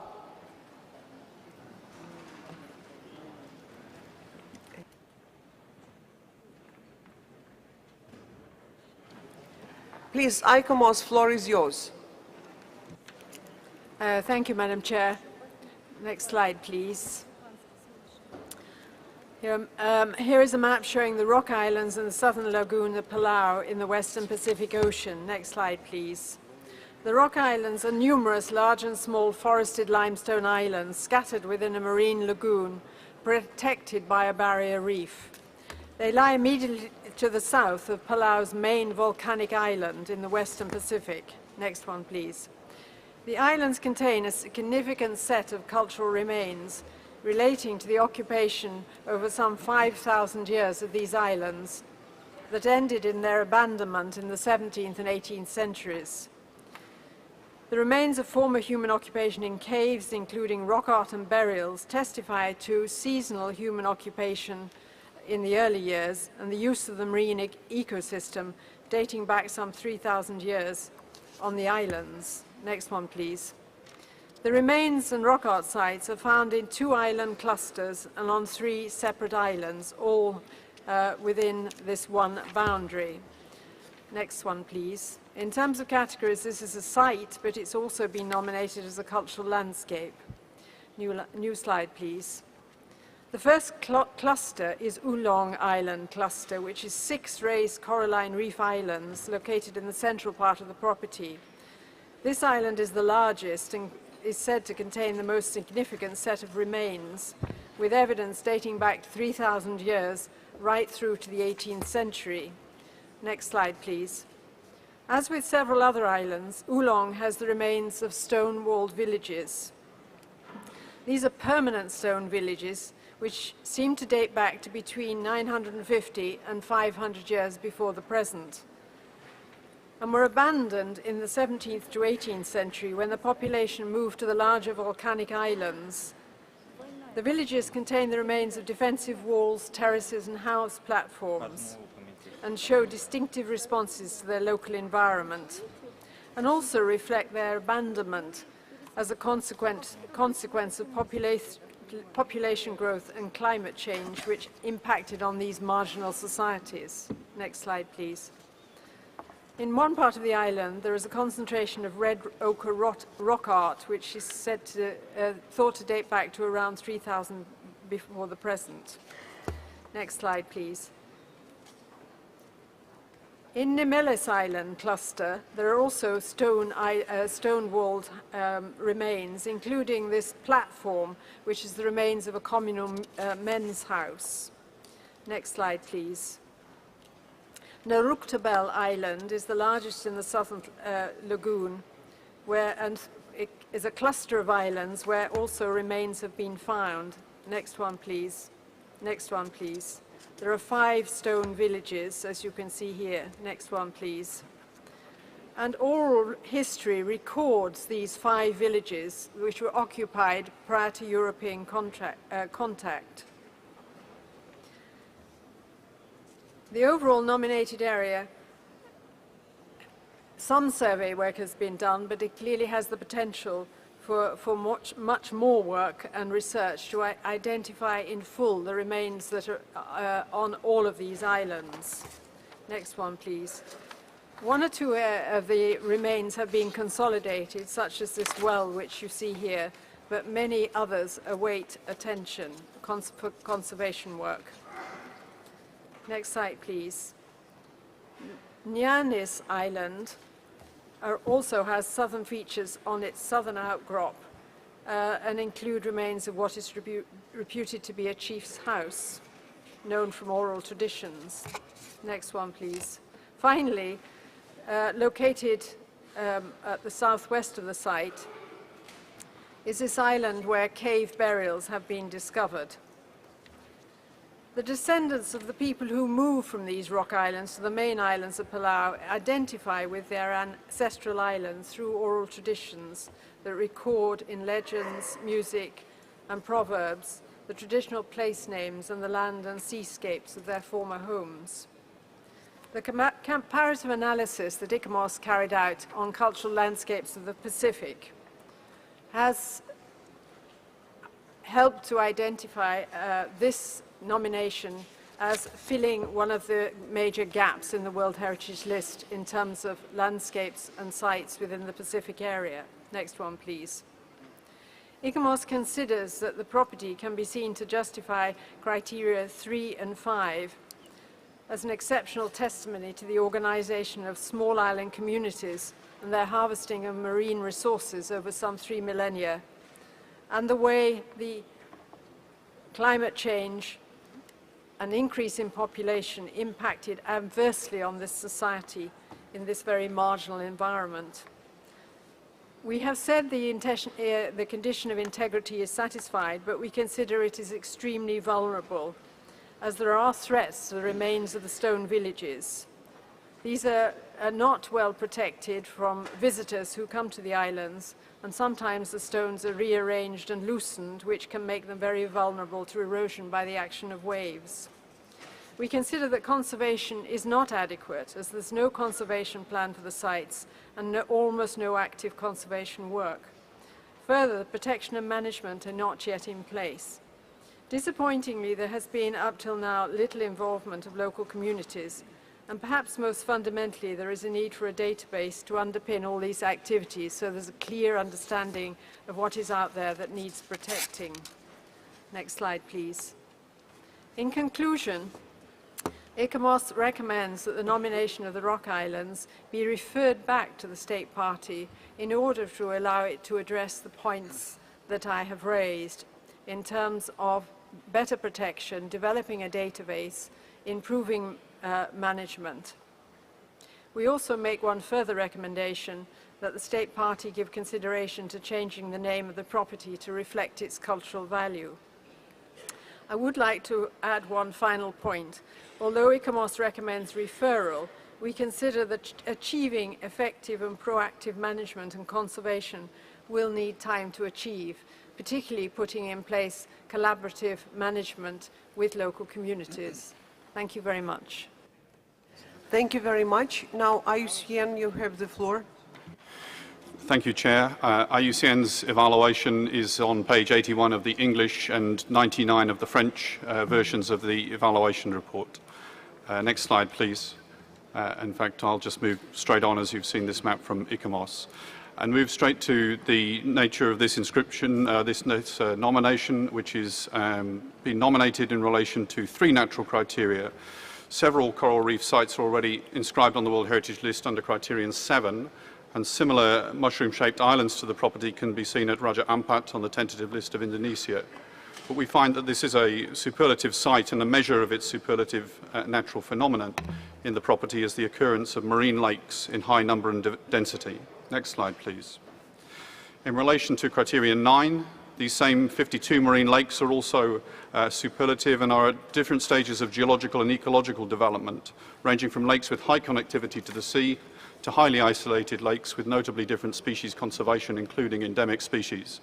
And these features represent an outstanding example of how marine ecosystems and communities develop and make the lakes valuable as natural laboratories for scientific study of evolution and speciation. Next slide, please. In relation to criterion 10, the Rock Island Southern Lagoon has exceptionally high biological and marine habitat diversity. As noted in our evaluation, surveys of the marine lakes, 14 of them have documented 311 marine invertebrate species, almost half of which were previously unknown to science. All of the endangered megafauna of Palau, species of fish, corals, shark, rays, 7 species of giant clam and endemic nautilus are all found in the property. And the forests of the islands also include a range of endemic birds, mammals and other fauna. Next slide, please. The property is well protected and the state party has declared an exclusive economic zone as a shark sanctuary, banning all commercial shark fishing. There's a comprehensive framework to support state and community level actions for natural resource conservation and for sustainable development. And the customary governance system in Palau remains strong, and the traditional ownership system is effectively prohibiting development for private interests within the nominated property. The House of Traditional Leaders is supportive of the nomination, having been elemental in initiating it. Next slide, please. The boundaries of the property and its buffer arrangements in particular have been reviewed during the evaluation, with a number of improvements made through dialogue with the state party, a new buffer zone being decided as a precautionary measure in the absence of detailed research on the habitat and species on the deeper slopes and the pelagic waters. Next slide, please. There's a functional management system with a management plan that is currently under review, good partnerships in place which are building on an inclusive process engaging stakeholders. There's scope to further include dialogue directly with stakeholders engaged in traditional use. The property has adequate staff provisions and resources in relation to management of its natural values. However, there are a range of areas where management could be further improved, and these include strengthened business planning, tourism planning, and private sector involvement, as well as and their involvement in the implementation of the management plan. And arrangements for adaptive management could also be strengthened. Next slide, please. A range of threats and long-term management needs are also noted in the nomination and evaluated by us in our report, including notably in relation to tourism, where a range of strong protection measures for sensitive areas of the site need to be maintained, and extractive use where strong policies need to be maintained and enforced. Reinforcing the sustainable traditional use of the area is another priority. Next slide, please. In summary, IUCN considers the property meets the relevant natural criteria, also the integrity and protection and management requirements, and we greatly welcome the dialogue with the state party that has resolved issues related to the buffer zone during the evaluation process. We duly recommend the committee to inscribe the Rock Island Southern Lagoon on the World Heritage List under natural criteria 7, 9 and 10. And final slide, the draft decision is at page 12 of the English and page 14 of the French versions of 8b. Thank you, Madam Chair. Thank you very much. So floor is open. Japan, please take the floor. Thank you, Madam Chair. This site is recommended for inscription on the basis of natural heritage.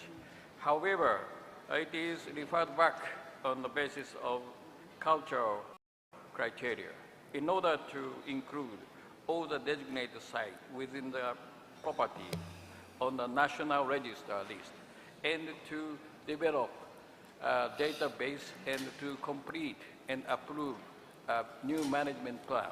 However, according to what we have heard from the state party, it seems that the sites within the property are already registered on the national list, except for one site, which is already going through the process of registration.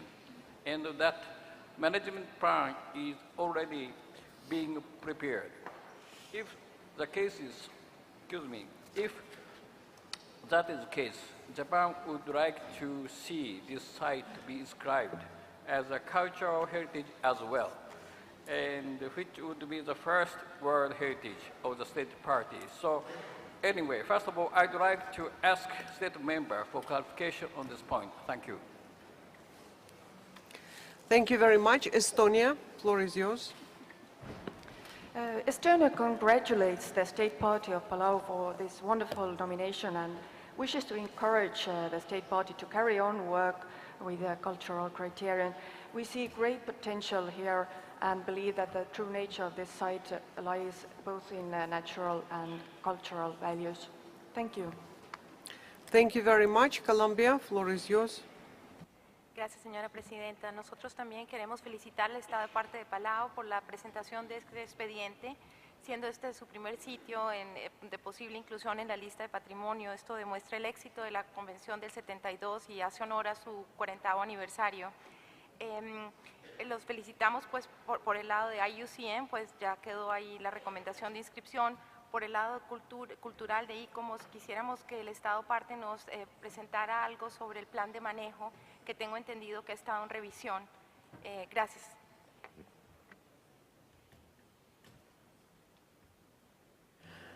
Thank you very much. State Party, you take the floor. Please. Thank you very much, Madam Chair. First of all, on behalf of my country, I want to thank you for giving us the floor, and I want to thank the distinguished members of the committee for giving us the opportunity to clarify some of the issues that have been raised by the reports. My understanding of the questions was first that we clarify the issue of the inclusion of the cultural properties in the National Registry. The second, with regards to the implementation of the management plan that is being developed by the State Party.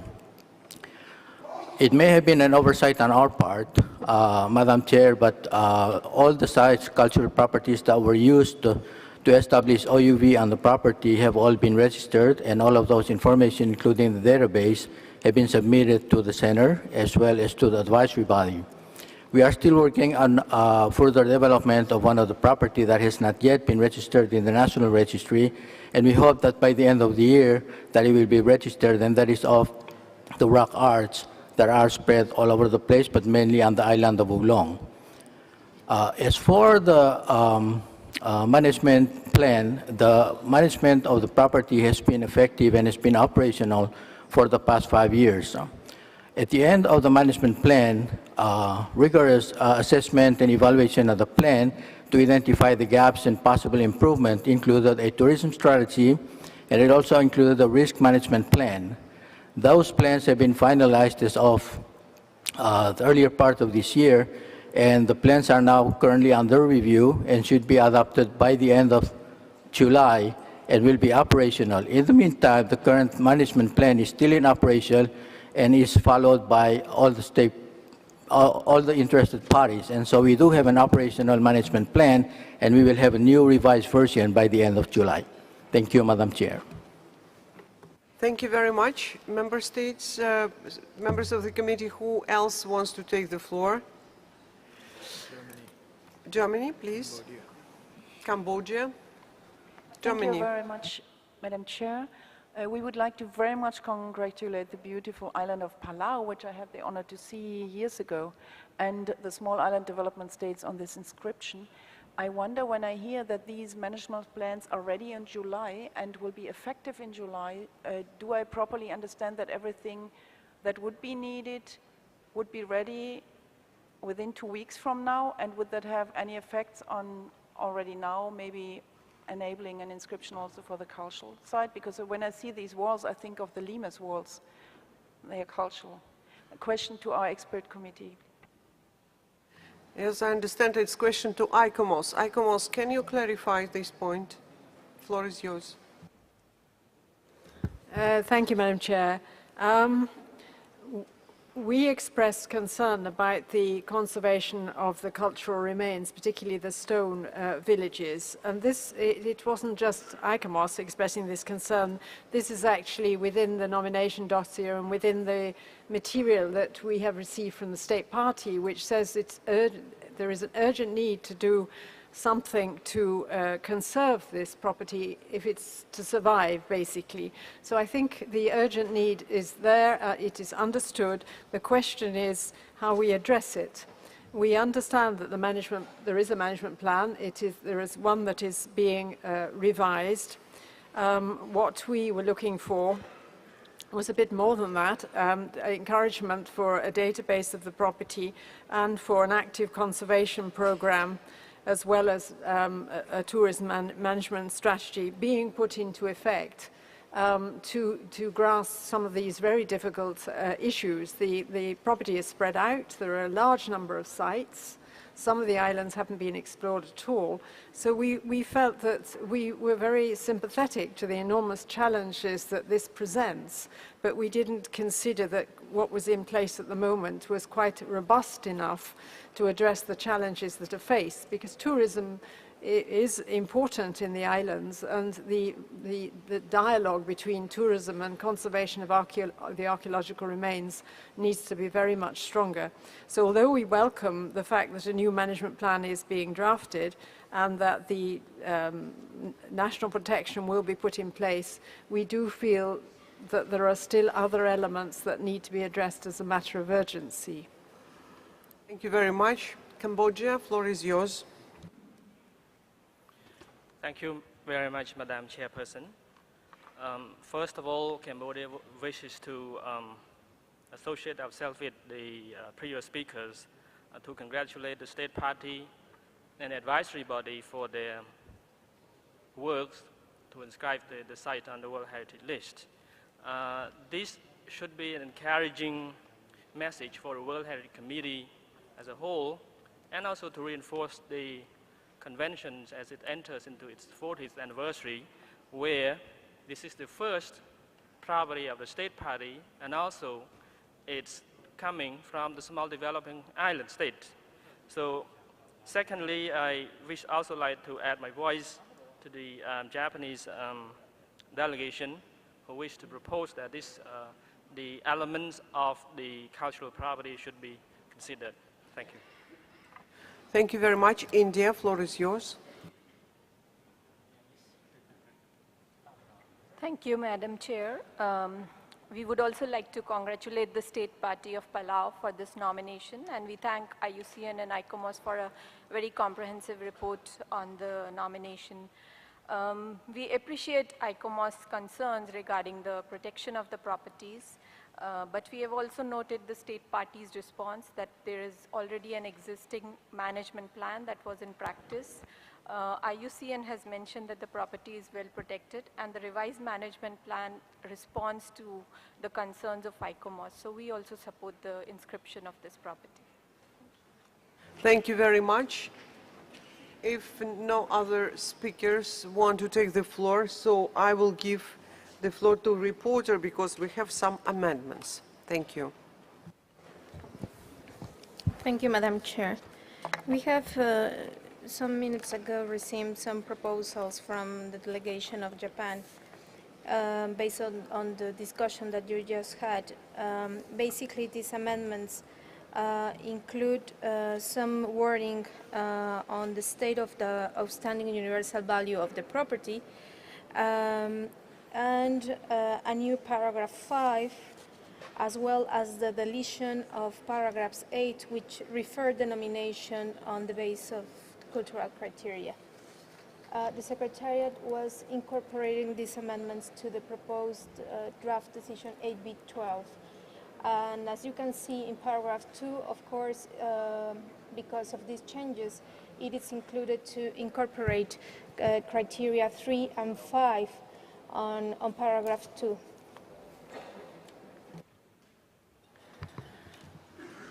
Thank you very much. Are there any objections to this amendment? I see none. So adopted. So I would like to congratulate Palau with the inscription like mixed property in the list of World Heritage. Thank you very much.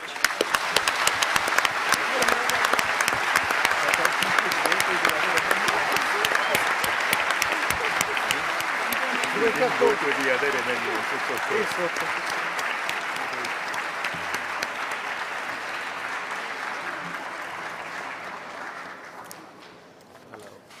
Now, Palau, please take the floor. Thank you very much, Madam Chair. On behalf of our government, its leadership, Koror State Government, and the leaders of the beautiful state of Koror, and the people of Palau, I wish to convey our sincere appreciation and gratitude to you, Madam Chair, for your distinguished and exceptional leadership in leading this session, and also for the distinguished members of the committee and their decision this afternoon. Madam Chair, the decision concludes a long and difficult journey that the country took 6 years ago and has confirmed what we often believed, that the value of our heritage is equally important to us as it is to the world. We have so many partners and supporters and friends to thank in this long process that brought about the results that we have witnessed today. However, before conveying our thanks to them, I wish to take the time to express a little bit about what the Rock Island Southern Lagoon mean to the people of Koror and the people of Palau. The Rock Island Southern Lagoon has long played a key role in ensuring the sustainable livelihood of our people. The over 400 mushroom-shaped islands with stretches of white sandy beaches, inlet reefs, and barrier reefs have long provided sustainable resources which enable the people to survive on this small island state. It provided food, shelter, materials, and tools for the people to survive. It was also and is often referred to as the Olgolel Oreor, meaning it is food storage house for the people of Koror. Eventually, it became inclusive of the people of Palau. The Rock Islands were considered sacred and traditionally play a key role in the ordination and conferring of titles to traditional leaders of Koror, especially our paramount chiefs. The islands are honored and respected for their role in both the supportive of the livelihood of the people and also cultural contributions to the people. The biodiversity of the islands is unequaled in other concentrated small island groups. It is home to a number of endemic plants, fauna, flora, and it is home to a most concentrated marine lakes found anywhere in the world. With abundance of resources in the area, it became a getaway for the local residents who often escape to clear their minds, relieve themselves of stress and tensions and pressures of life, and enjoy the beauty and resources of the islands. In this way, it also was extended to our visitors and tourists to come to the islands to enjoy the beauty and the resources that we have. And we are pleased that the decision today took that into consideration, and we can now expand that advocacy to the rest of the world. Madam Chair, we want to thank our sponsors, especially Australia, New Zealand, the World Heritage Center, the advisory bodies. We thank you very much, and all of the people that have been instrumental in ensuring that the decision was achieved today. We also want to thank you, Madam Chair, for the hospitality of the Russian people, the city of St. Petersburg, and especially the volunteers outside who have been very cooperative and very supportive. Thank you very much for a wonderful day. Thank you very much. Once more, congratulations.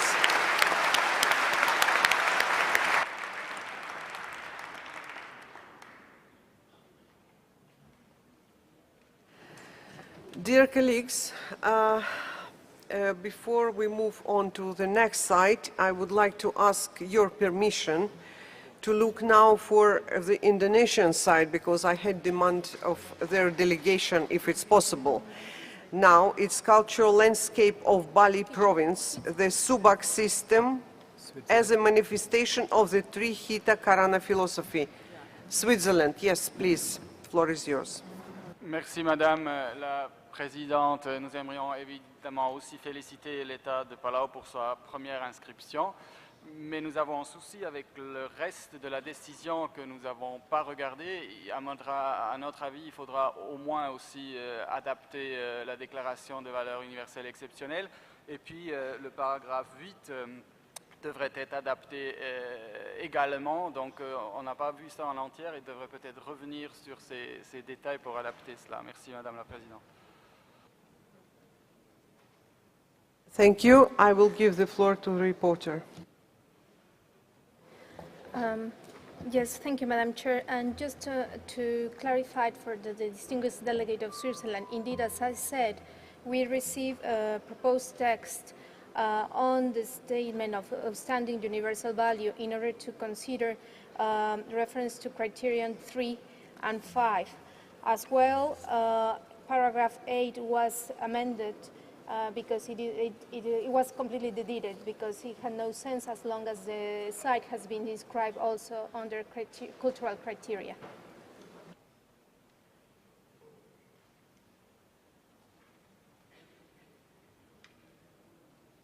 Yes, Switzerland.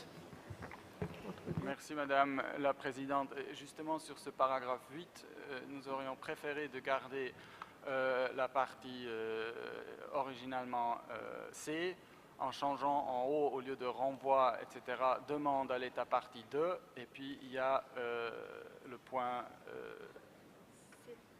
C originalement qui reste.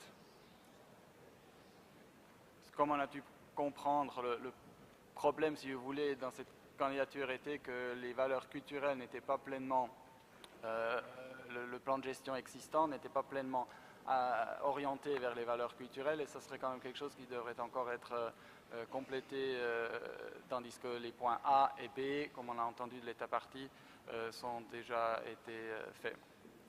Merci, Madame la Présidente. Thank you very much. Rapporteur, take the floor. Yes, Madam Chairperson. Indeed, the delegate of Switzerland is right, but I think his concern is included in the text. As you can see, the proposed amendments included the reference to the completion of the management plan, so that part was not deleted. It was just deleted the reference to the referral. Then it's okay for us. Thank you. Thank you very much.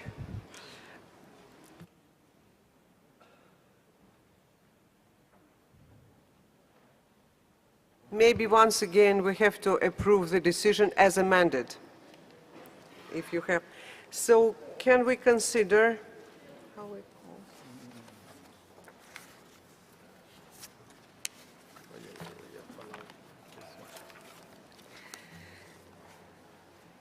the decision 36.8b.12 adopted as amended. Adopted. Thank you very much.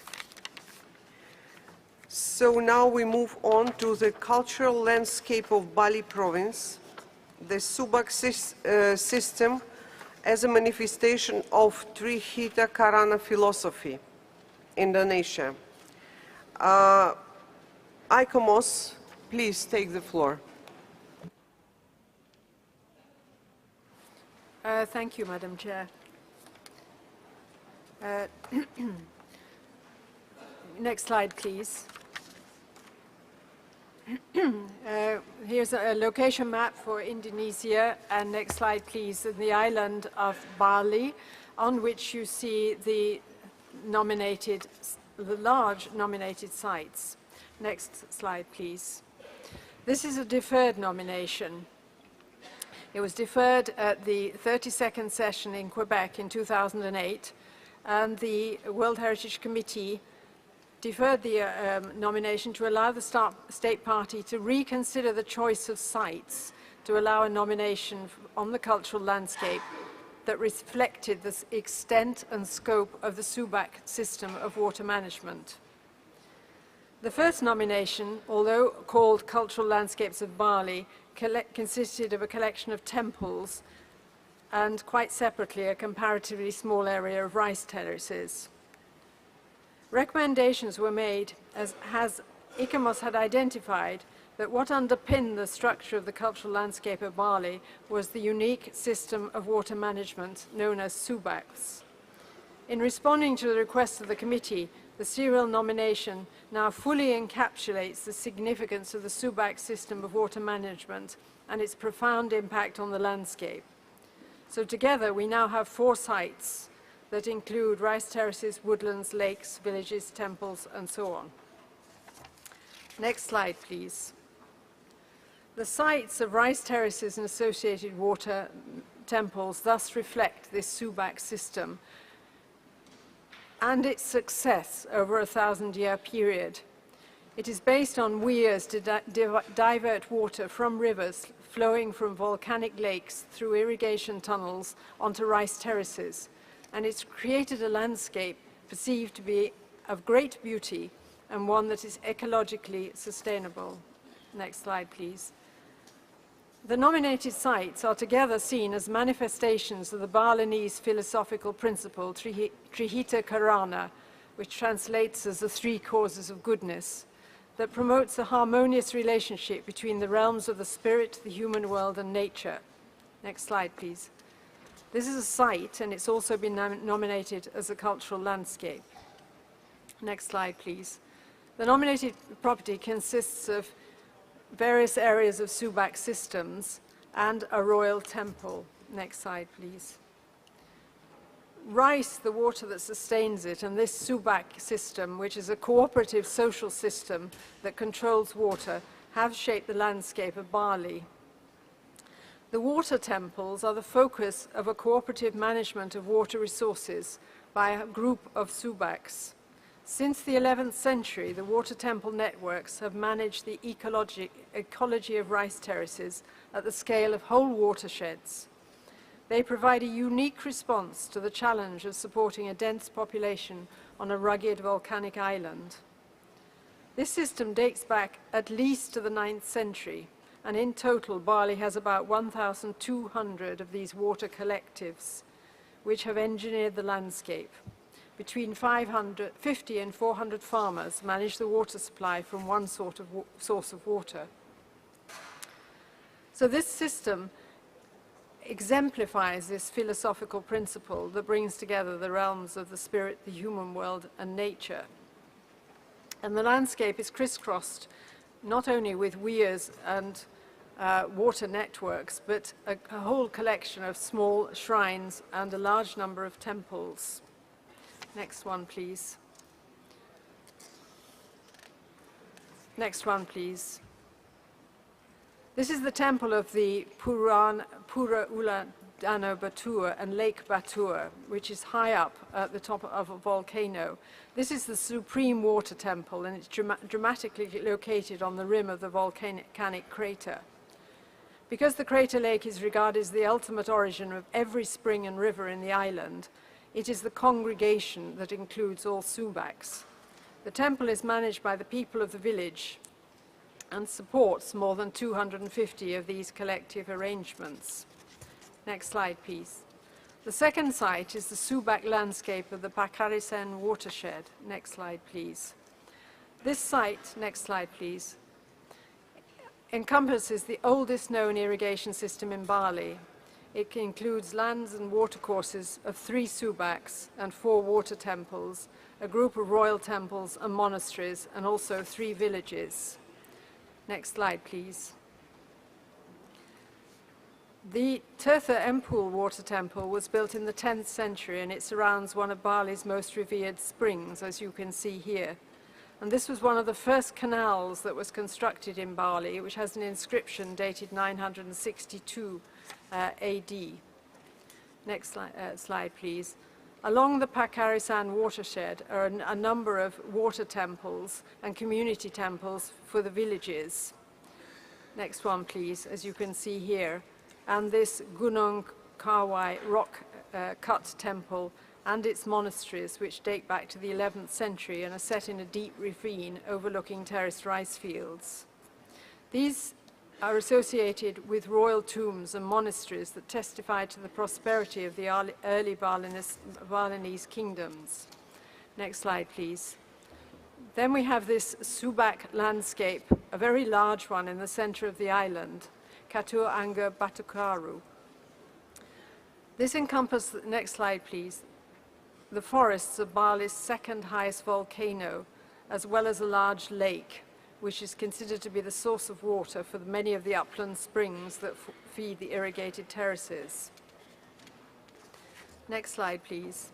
The area contains terraces and temples mentioned in a 10th century inscription, making them amongst the oldest in Bali. This whole area is regarded as the highest mandala, or the highest sacred landscape in western Bali. Next slide, please. Its boundaries and topography are defined by 5 guardian temples. Next slide, please.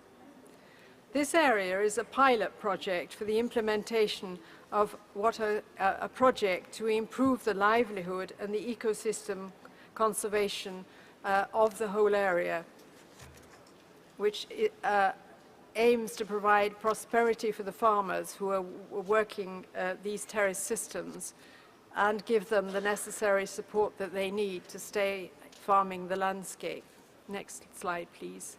Finally, there's the Royal Water Temple of Pura Tama Ayun. Next one, please. This is a royal temple built in the 18th century, and it's the largest and most architecturally distinguished, and it plays a major role in the distribution of holy water from the mountain lakes. Next one, please. The comparative analysis in the nomination is very conclusive in that within South and Southeast Asia, nothing similar to the Subak system Bali is known to exist. The temple networks and their control of the water supply and the terraced fields represent a unique response to the challenge of supporting a dense population on a rugged volcanic island in a monsoonal area. But it is one that is now under a degree of threat. Next slide, please. Fertilizers and new varieties of rice and the loss of forest cover and the loss of traditional materials are a real problem. Next slide. As is tourism pressure and the possibility of selling land for tourism development. Next slide.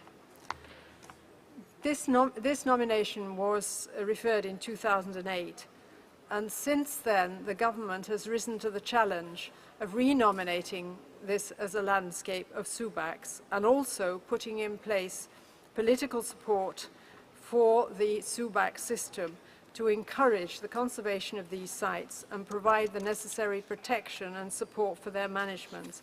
Traditional protection is at the heart of this nomination, and all the nominated properties and their component parts are living sites still in use by local communities and maintained by local communities. Next one, please.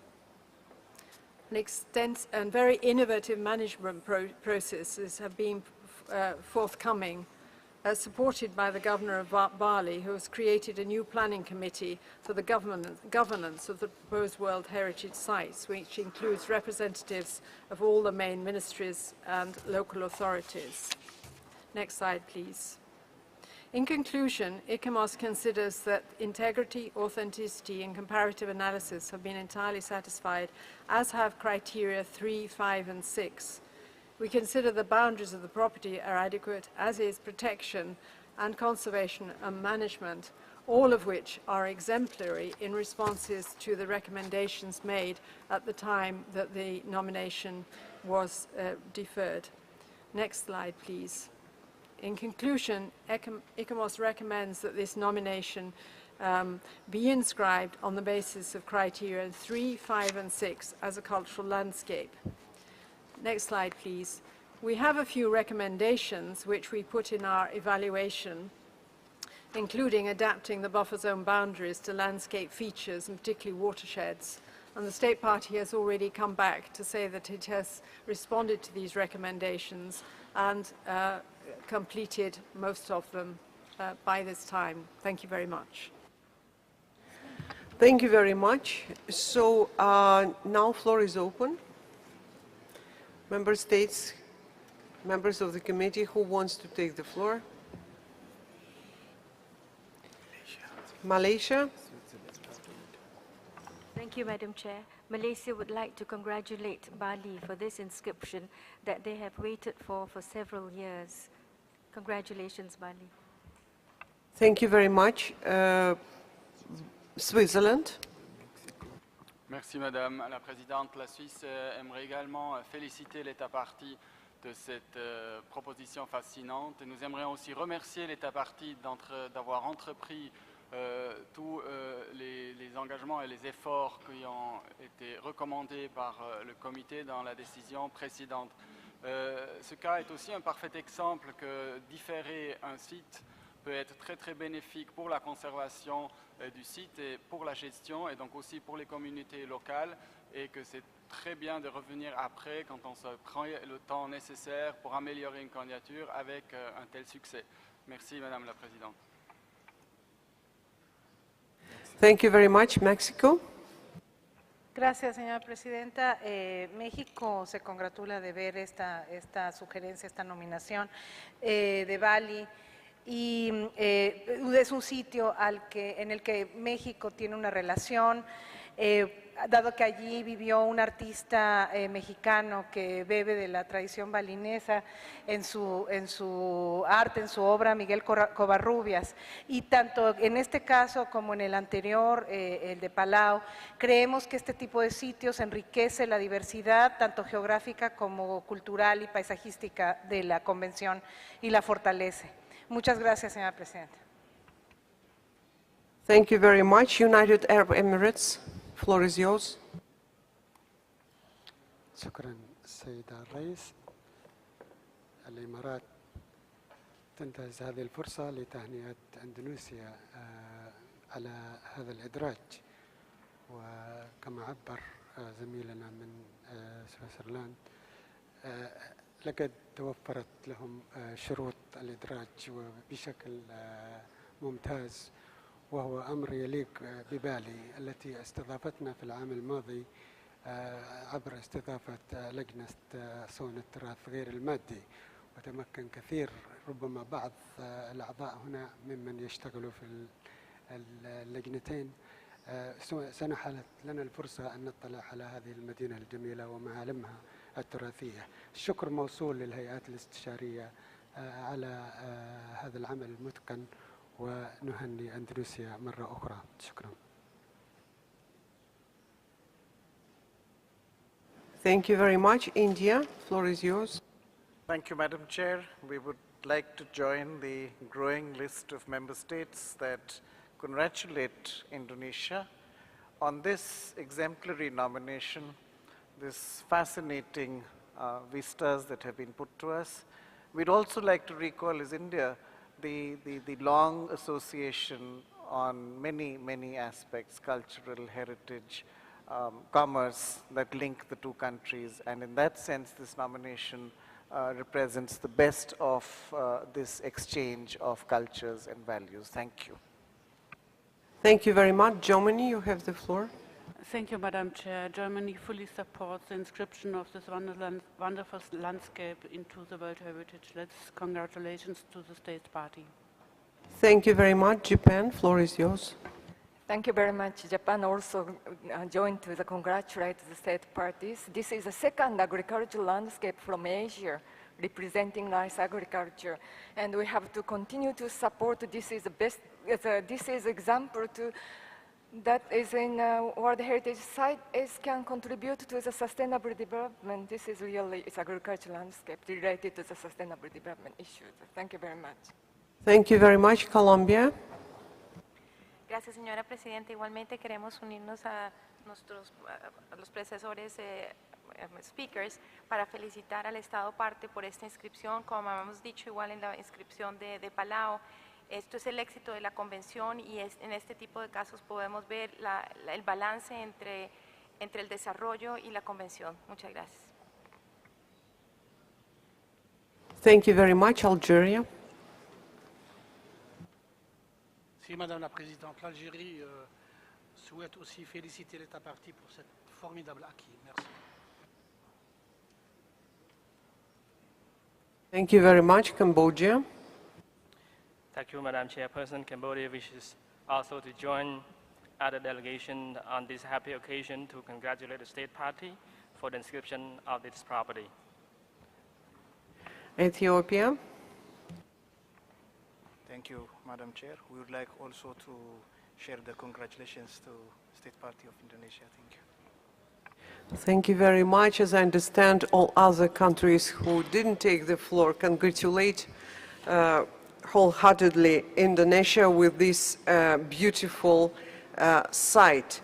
So, if no comments or objections, I declare decision 36.8b.26 adopted.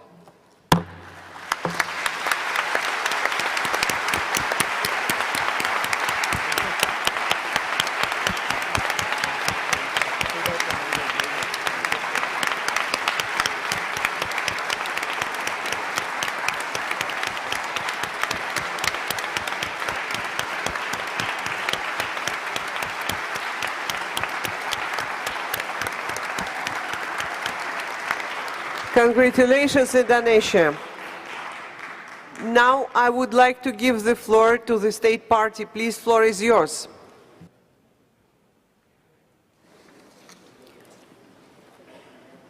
Madam Chairperson, Excellencies, ladies and gentlemen, it is indeed a historical moment for us, the people of Indonesia, particularly the Balinese people, that the committee session in this beautiful city of St. Petersburg has inscribed cultural landscape of Bali province. The Subak system as a manifestation of the Trihita Karana philosophy in the World Heritage List. This is the very moment that we have waited for 12 years. Today, all Indonesian and the Balinese, the real owner of the Subak system, have joined with us in this very joyous moment. They are very happy and proud that their well-respected ancient culture practiced for 1,000 years ago has been acknowledged as part of the culture of the world. Subak system has become an important element in the common landscape and also religious life. Institutionalized in the temple culture of Bali since the 11th century. The Subak system has integrated the elements of life. It is very vital for the Balinese people to maintain the realms of the divine being, human beings, and the nature in a perfect balance. Nowadays, there are approximately 1,200 networks of Subak and temples, exemplifying the fullest expansion of the Subak system under the largest Balinese kingdom of the 19th centuries. In this regard, we shared the view that Subak system is one of the few ancient systems in the history of mankind.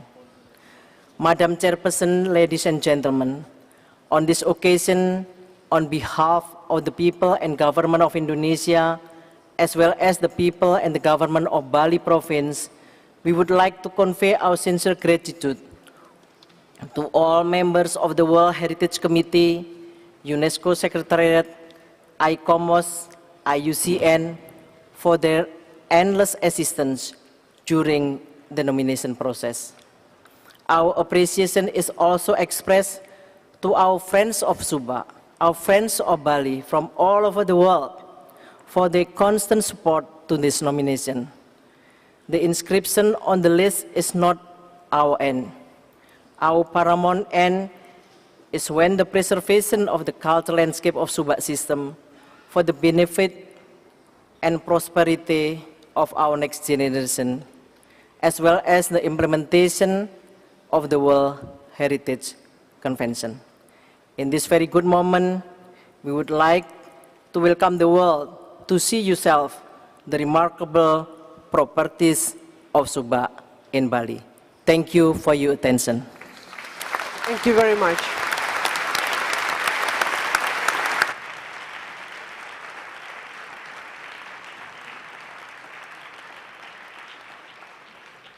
Once more, congratulations with the inscription. So now, dear colleagues, I have the other demand from our Moroccan colleagues, from the Minister of Culture of Morocco, who has the possibility to be only now here, to look for the new nomination, Rabat Modern Capital and Historic City as Shared Heritage. If you are not against, so we could move to look for this site. So I see no objection. So ICOMOS, floor is yours. Merci Madame la Présidente. Rabat, capitale moderne et ville historique, un patrimoine en partage, Maroc. C'est dans le document 8B, page 19 en français et page 17 en anglais. Suivant. Rabat, diapositive suivante, s'il vous plaît, merci. Rabat présente aujourd'hui un ensemble urbain et architectural qui témoigne de manière équilibrée des différentes périodes de son occupation historique, depuis l'Antiquité jusqu'au XXe siècle. Un tel ensemble a été possible par le projet de ville nouvelle pendant le protectorat, qui lui rendit sa fonction de capitale tout en respectant les témoignages de son passé. En termes de biens culturels, il s'agit d'un ensemble. Suivant. La ville se trouve sur la façade atlantique, au nord-ouest du pays, à l'embouchure du Bourg-et-Greg. Le site géographique présente un plateau en surplomb de l'océan et du fleuve. Suivant. Le bien est formé d'une zone géographique principale dont les composantes sont du nord au sud, la Casbah des Oudaya, la Médina, la Ville Nouvelle, le Jardin d'Essai et l'avenue de la Victoire. le site archéologique du Chéla et une partie des remparts almohades. Il comprend également 2 zones plus petites. À l'est, le site de la mosquée d'Hassan et à l'ouest, le quartier de Diour Jama. Suite à une recommandation de l'ICOMOS, la zone tampon a été étendue à l'embouchure du Bourg Greg, à la médina de Salé au nord et à une frange du quartier ouest bordant la ville nouvelle. Suivant. Le site de Rabat a été structuré en profondeur et durablement par le projet de ville-capitale des Almohades au XIIe siècle. Ils établissent alors un vaste périmètre fortifié par une enceinte puissante dont une partie importante a été conservée dans un bon état d'authenticité. Suivant. De forme rectiligne, les remparts offrent aujourd'hui 2 longues perspectives scandées par 5 portes monumentales et 74 tours carrées. 7 siècles plus tard, les remparts almohades ont donné le cadre du développement de la ville moderne. Suivant. Au début du XXe siècle, le protectorat français ramène la capitale politique du royaume à Rabat, en s'appuyant sur un vaste projet urbain moderniste. Il vise à réoccuper tout l'espace libre au sein de l'ancienne enceinte almohade, tout en respectant ses vestiges monumentaux et l'urbanisme en place. Suivant. Henri Prost et Jean-Claude Forestier conçoivent le développement d'une cité-jardin fonctionnelle au quartier bien spécialisé. Un jeu de grandes artères et de réseaux urbains apparaît pour desservir et structurer l'espace de la ville nouvelle. Suivant. Le projet est marqué par le respect des architectes et des urbanistes européens pour les legs arabo-musulmans. En termes architecturaux et décoratifs, le modernisme et le fonctionnalisme européen s'inspirent des formes et des motifs islamiques, créant un style dit néo-mauresque. Suivant. Au sein d'un inventaire de 60 bâtiments protégés au titre du patrimoine architectural du XXe siècle, plusieurs sont estimés comme exceptionnels ou illustrant les principaux types architecturaux et décoratifs de l'époque et de la région. Suivant. Situé dans la zone 3 du bien, à proximité de la ville nouvelle, le quartier Abous de Diour Jama a été créé à partir de 1917 sur le modèle urbain de la médina traditionnelle. Il a aujourd'hui gardé un bon degré d'intégrité et d'authenticité tout en demandant des travaux de restauration. Suivant. Ce quartier nouveau était destiné à accueillir une population venue des campagnes attirée par le développement de la capitale. Il développe résolument un style néo-mauresque, tant pour les structures villères que pour l'architecture publique et l'aménagement intérieur de l'habitat. Suivant. La réalisation de jardins publics comme le jardin d'essai ou privés, ainsi que de vastes avenues arborées, complètent le projet moderniste et hygiéniste de la ville nouvelle de Rabat. Suivant.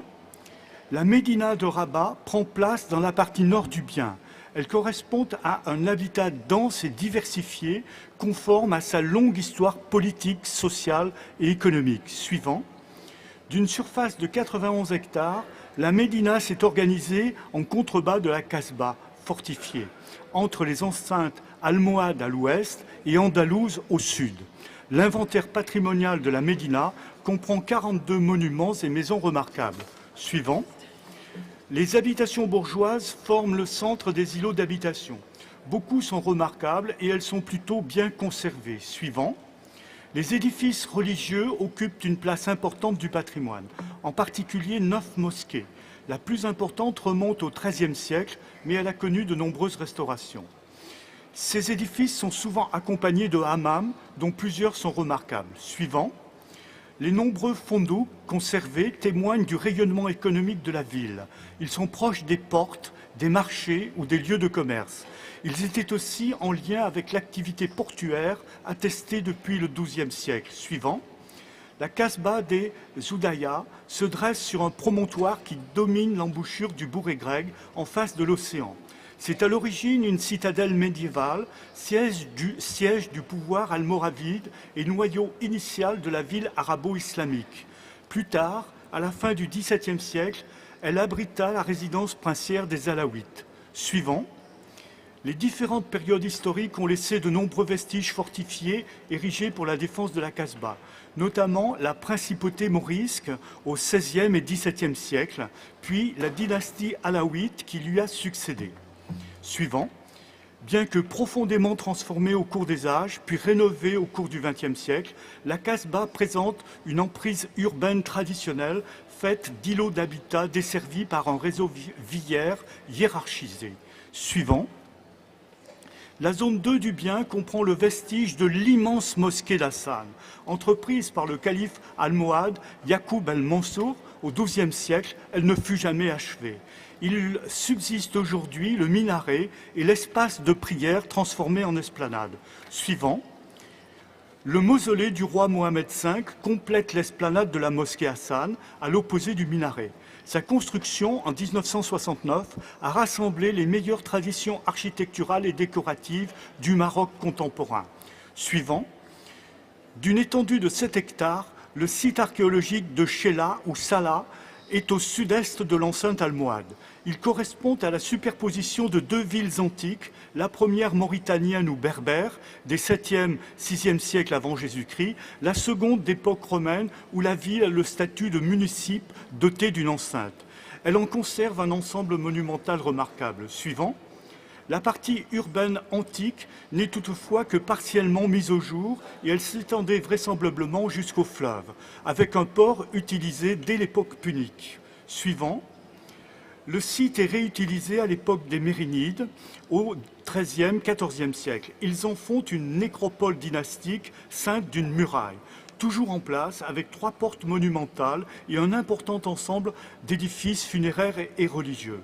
Suivant, les différentes dimensions de l'intégrité du bien sont satisfaisantes et les attributs représentatifs des nombreuses strates historiques ayant constitué le patrimoine de la ville sont remarquablement équilibrés entre eux.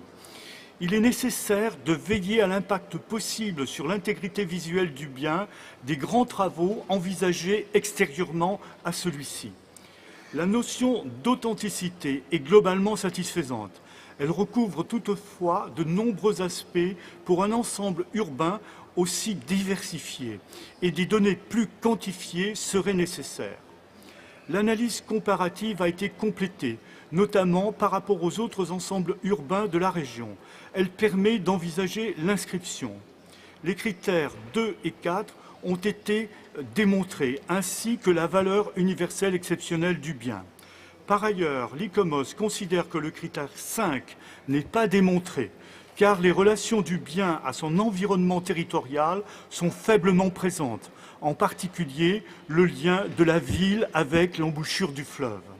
Suivant, les délimitations du bien sont satisfaisantes et l'extension donnée à la nouvelle zone tampon l'est aussi. Il convient toutefois d'en préciser la cartographie et la surface.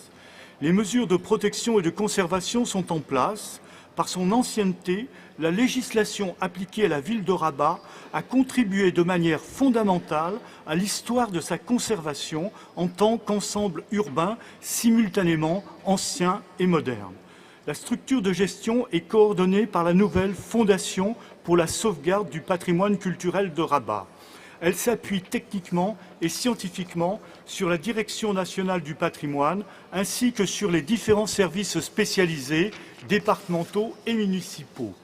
Le bien dispose d'un plan de gestion convenablement élaboré et il est en place. Suivant, l'ICOMOS recommande que Rabat, capitale moderne et ville historique, un patrimoine en partage, Maroc, soit inscrit sur la liste du patrimoine mondial sur la base des critères 2 et 4. L'ICOMOS recommande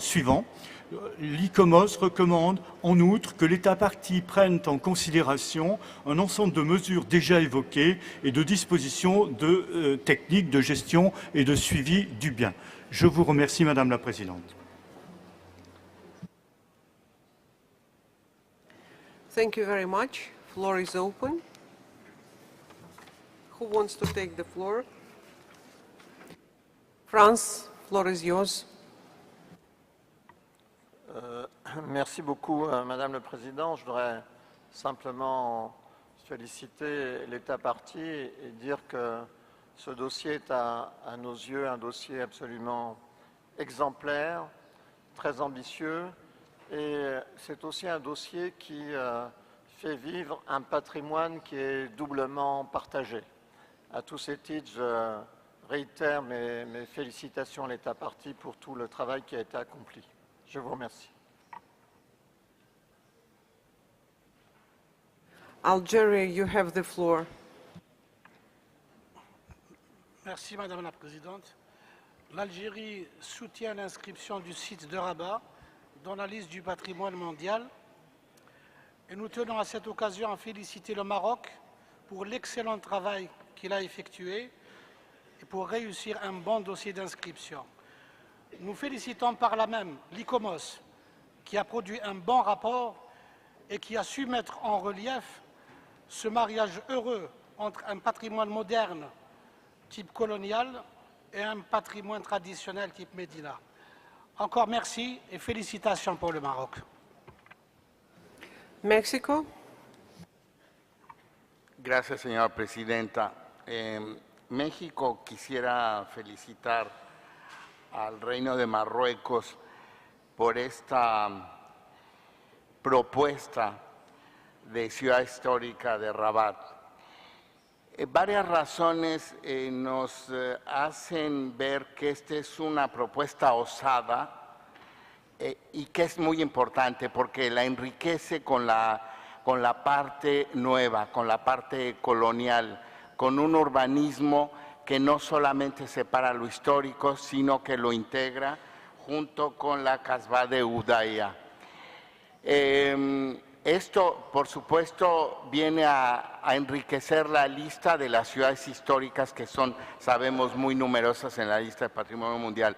Sin embargo, México quisiera hacer una pregunta al Estado parte, que es más bien una curiosidad. Yo tengo la fortuna de haber visitado varias veces Rabat y toda la zona, y quisiera saber por qué no incluyó a la ciudad de Salé, que es la ciudad gemela y que está al otro lado del río. Entonces, quisiéramos saber cuáles fueron los criterios para no incluir esta zona que también es muy rica. Gracias, señora presidenta. Thank you very much. Qatar, floor is yours. شكرا سيدتي الرئيسة. دولة قطر تود بدورها أن تهنئ المغرب على هذا الملف الرائع، وكما علمنا وشاهدنا أن عمدة المدينة متواجد معنا في هذه القاعة ونوجه له التهنئة. مملكة المغرب طبعا مليئة بهذه المواقع، وهذا يسعدنا أن أحد المواقع تدرج على قائمة التراث العالمي. وبمناسبة وجود عمدة المدينة في هذه القاعة نرجو أن نأخذ منه رقم هاتفه إذا زرنا المدينة ليتمكن من إرشادنا إلى ويكون هو الدليل لزيارة هذا الموقع. وشكرا. Thank you very much. Senegal, floor is yours. Merci Madame la Présidente. Si le terme en français dossier béton a un sens, le dossier sur Rabat vient de le prouver. Le Sénégal voudrait féliciter cet État donc pour avoir bien mené ce dossier et donc que ICOMOS a si bien remarquablement présenté, apprécié. Et je voudrais également souligner que la valeur historique universelle de Rabat était très avérée, parce que ICOMOS l'a appelé comme ville almohade, et tout le monde sait le rôle des almohades dans le commerce caravanier transaérien, dans la liaison entre l'Afrique noire et l'Afrique arabe. Et de ce point de vue, bravo le Maroc.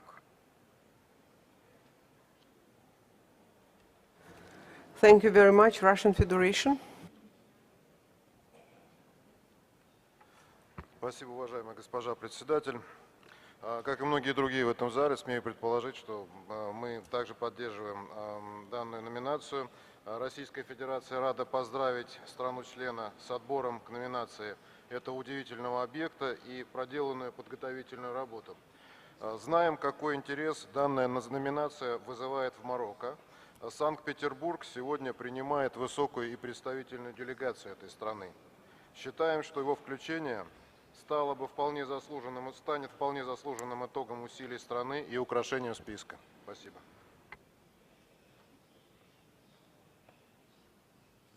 Thank you very much. Estonia, floor is yours. Thank you, Madam Chair.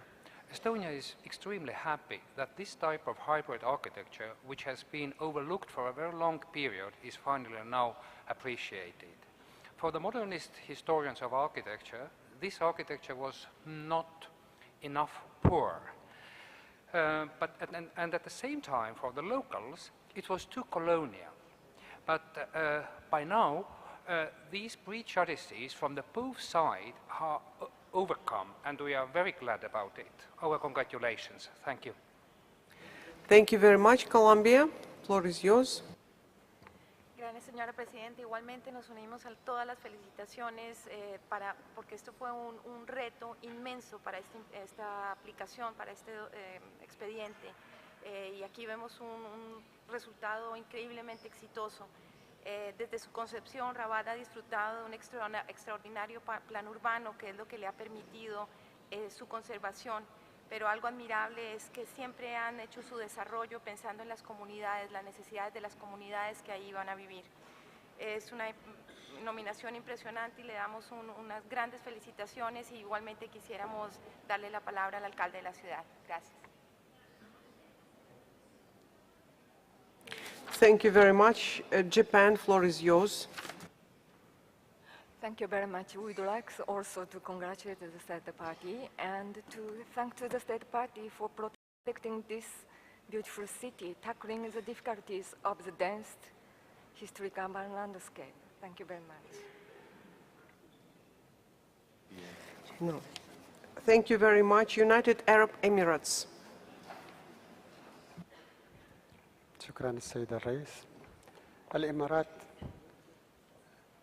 تهنئ المملكة المغربية على هذا الإنجاز الكبير وهذه الإضافة الهامة للتراث الثقافي العالمي، أن متابعة مناظر هذا الملف لا شك لمن لم يزوروا الرباط ستشكل حافزا كبيرا لهم جميعا للتعرف على هذه المدينة التاريخية الهامة عن قرب وزيارتها.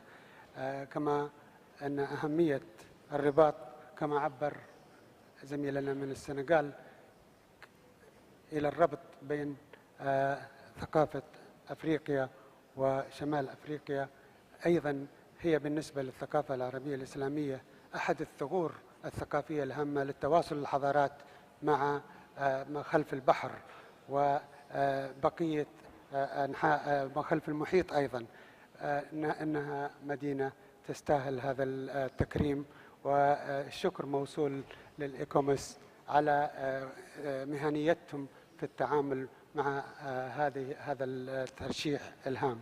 شكرا. Thank you very much. Mali, floor is yours. Merci, Madame la Présidente. Le Mali voudrait aussi féliciter le Royaume du Maroc pour le travail remarquable de coopération, surtout entre les autorités et l'ICOMOS, parce que cela prouve que si on travaille sérieusement, on se met à la disposition des organisations consultatives, on ne peut avoir que de très bons résultats. Et c'est aussi pour nous un exemple imminent d'harmonie, d'architecture ancienne et d'architecture nouvelle. Et donc le patrimoine, nous réconforte que le patrimoine encore a de l'avenir dans la durée. Merci beaucoup. Thank you very much. Cambodia, take the floor.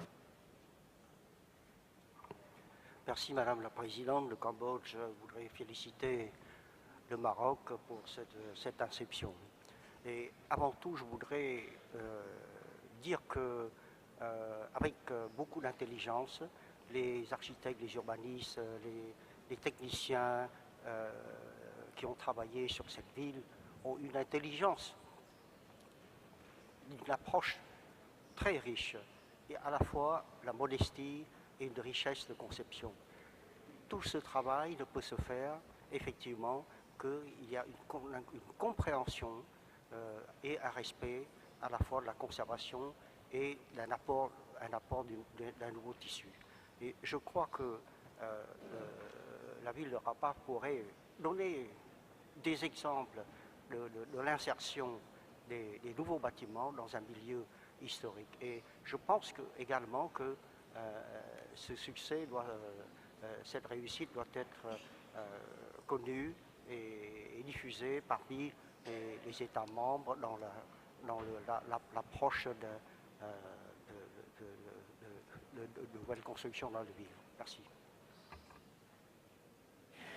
Dear colleagues, I understand that we all excited by this excellent example, this excellent site, but I would like to ask you to be more brief. We had ahead a lot of work, please. Iraq, floor is yours. شكرا سيادة الرئيس. أضم صوتي إلى صوت الآخرين وأهنئ المملكة المغربية الشقيقة على هذا النجاح الباهر في إدراج هذا الموقع التاريخي المهم والذي يعود بنا إلى الأندلس القديمة. كما أشكر الإيكوموس على جهودها المثمرة في هذا المجال. شكرا. Thank you very much, Algeria. Thank you, India. Floor is yours. Thank you, Madam Chair. India also joins all members in congratulating Morocco, and we would also like to thank ICOMOS for the work they have done, as well as a long-deserved recognition was granted today. Thank you. Serbia, floor is yours.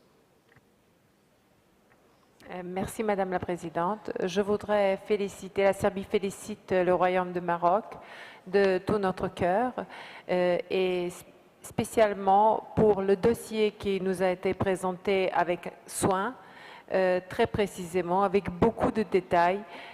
On apprécie beaucoup le rapport de ICOMOS et on est vraiment content. Je pense aussi que je partage l'avis de tous les États partis qui sont présents ici, de voir des bons exemples d'exclusion, de bons exemples de dossiers impeccables. Je vous remercie de nous avoir donné la parole. Thank you very much. Malaysia, floor is yours. Thank you, Madam Chairperson. The Malaysian delegation would also like to associate itself with the committee members who have spoken before us in congratulating the State Party, the Kingdom of Morocco, for the remarkable nomination which constitute an outstanding characteristic historical cultural values and properties.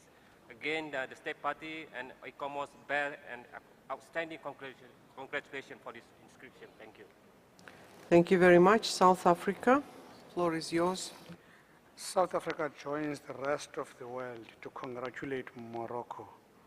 We note with appreciation that the property as a whole makes visible a heritage shared by several major cultures of human history. Thank you, Chair. Thank you very much. Germany, floor is yours.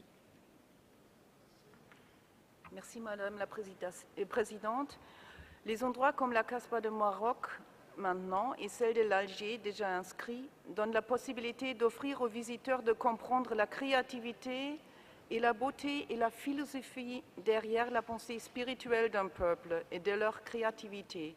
Bâtiments ont souvent une valeur très symbolique comme on voit ici. Nous espérons pour la région que cela va transformer dans un tourisme encore plus élevé et soutenable qui contribue à plus de compréhension parmi les gens des différentes religions. Félicitations au Maroc. Thank you very much. Thailand, floor is yours.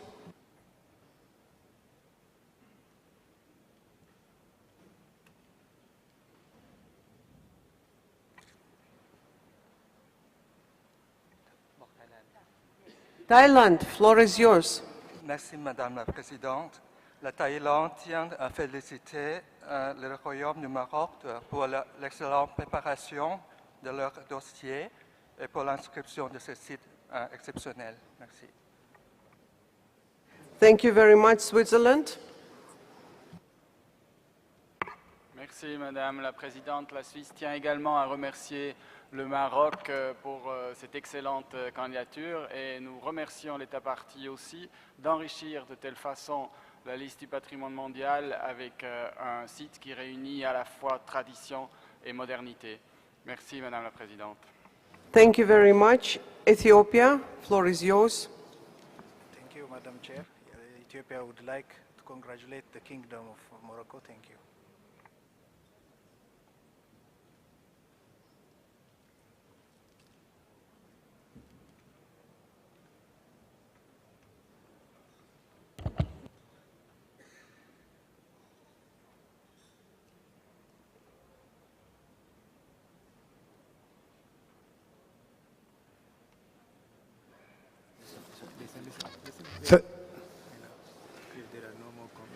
Thank you very much. If there are no more comments or objections, I now declare decision 36-8B.18 adopted.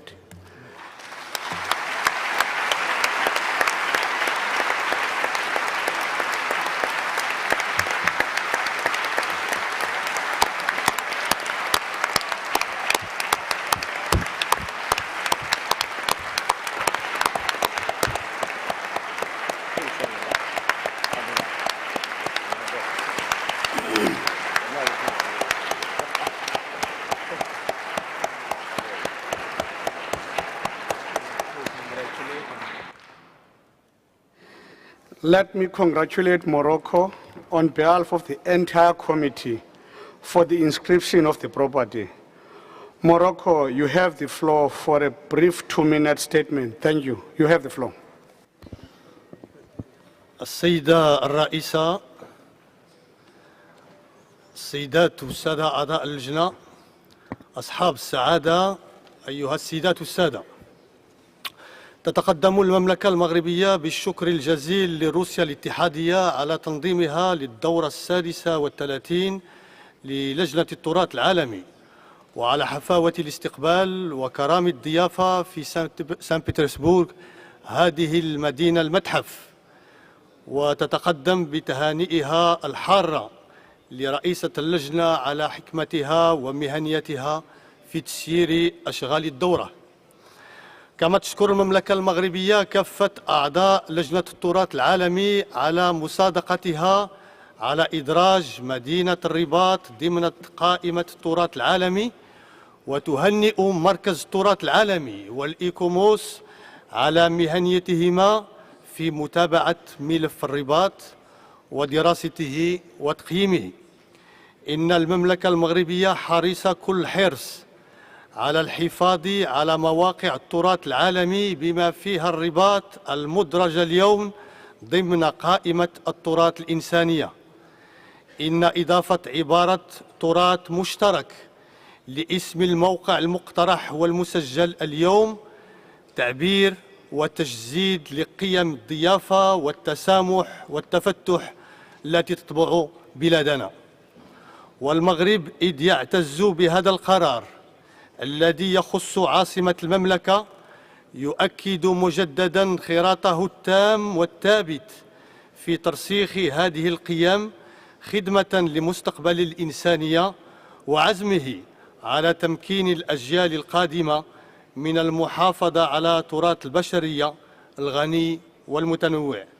باسم أعضاء الوفد المغربي أجدد الشكر الجزيل لكم جميعا، ومرحبا بكم في الرباط العاصمة والتراث العالمي للإنسانية.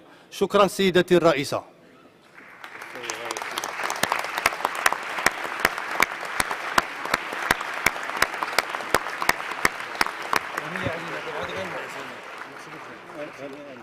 Thank you very much. Once again, congratulations. I have a request from the Chinese delegation.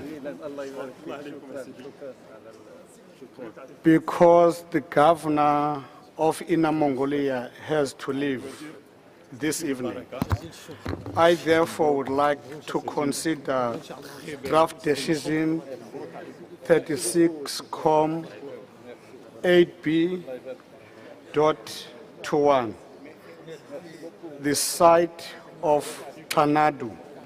I now invite ICOMOS to present the details of the proposed nomination of site of Xanadu in China. ICOMOS, we have the floor. Thank you very much, Mr. Chairperson. The site of Xanadu, with the site of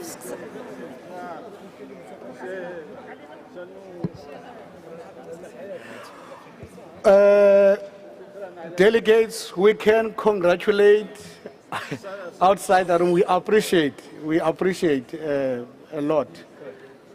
ICOMOS, have the floor. Thank you very much again, Mr. Chairperson, and good afternoon. With the site of Xanadu, China presents the nomination of Kublai Khan's legendary capital rising from the broad grasslands of the southeastern edge of the Mongolian plateau. The archaeological remains indicate the place from which the Yuan Empire extended across China. As a site, it is witness to a century of clashes and assimilation and to a major debate between Buddhism and Taoism in the 13th century. The property is located in the northeast of China, about 260 kilometers north of Beijing, in the Inner Mongolia Autonomous Region. The site covers a little more than 25,000 hectares and is surrounded by a 6 times larger buffer zone. An aerial photograph of the site illustrates the threefold division of the archaeological remains in the palace city, the inner square on the lower right, the imperial city surrounding it, and the outer city of Xanadu. The inner palace contains the remains of the royal pavilions and palaces. The remaining wall around the palace city is about 5 meters high and has round watchtowers on top of its 4 corners. In it we find the remains of the Ta'an pavilion and the main palace and royal throne, and the Muezzin palace, the primary royal residence. The imperial city encloses Palace City. Its main access was from the north and south. It is surrounded by an even higher wall with bastions at regular intervals. The walls of the outer city were mainly built for water protection purposes. Around the outer city there are 4 extended neighborhoods. The eastern neighborhood accommodated Mongolian aristocrats, officials, and pilgrims. The south neighborhood provided the main access to the city. The west neighborhood contained merchant shops and stores, while the north neighborhood was a military compound. The Tiefengang Canal, north and west of the site, was designed to collect the mountain torrents and channel them around the city to avoid floods. Further archaeological investigation around the site identified 2 categories of tombs: Han family tombs on Tenzil Hill, and single tombs with wooden coffins, the so-called tombs of Modot. The site of Xanadu is also location of Mongolian nomadic traditions of Obo worship. Obo are stone cairns with hollow spaces for offering, usually marked by a tall pole and located on a hilltop. The topographic setting of the site of Xanadu is characterized by the hills of Longdang Mountains and the Sandiango River, wetlands and grassland flats with wild plants.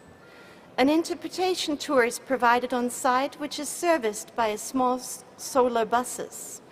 ICOMOS recommends that a reservation system may be necessary to restrict visitor numbers during the peak summer season. Monitoring is conducted by the site of Xanadu Working Station, which at present has 24 members personnel with relevant qualifications. ICOMOS confirms that the site meets the conditions of integrity and authenticity, but notes that a minimal approach to reconstruction and excavation is substantial to maintain authenticity in the future. ICOMOS considers that the comparative analysis provided is satisfactory and that criteria 2, 3, 4, and 6 have been justified. The boundaries of the property and the buffer zone are adequate. The historic city, outer neighborhoods, and grasslands are protected at the national level. The tomb sites outside the city of Xanadu and its neighborhoods are at present protected at the level of the Mongolia Autonomous Region. Their national protection has already been submitted to the relevant authorities and is expected for later this year. ICOMOS considers that the conservation measures are adequate, but that the surrounding grassland areas are very vulnerable and may have to be fenced to prevent overgrazing and desertification. The management system in place for Xanadu is adequate. However, ICOMOS suggests to improve the tourism management strategy. In conclusion, ICOMOS recommends to inscribe the site of Xanadu on the basis of criteria 2, 3, 4, and 6.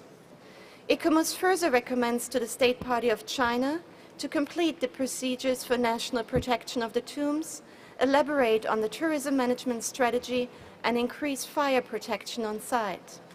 We further suggest to carefully monitor processes of desertification and increase the involvement of the local community at Wuyi Farm in the protection and management of the property. Thank you very much, Mr. Chairperson. Thank you, ICOMOS, for these explanations. And I invite state parties to express their comments on this nomination and to adopt the draft decision concerning this property. I now open the floor for comments. I see Japan. Japan, you have the floor. Thank you, Mr. Chair.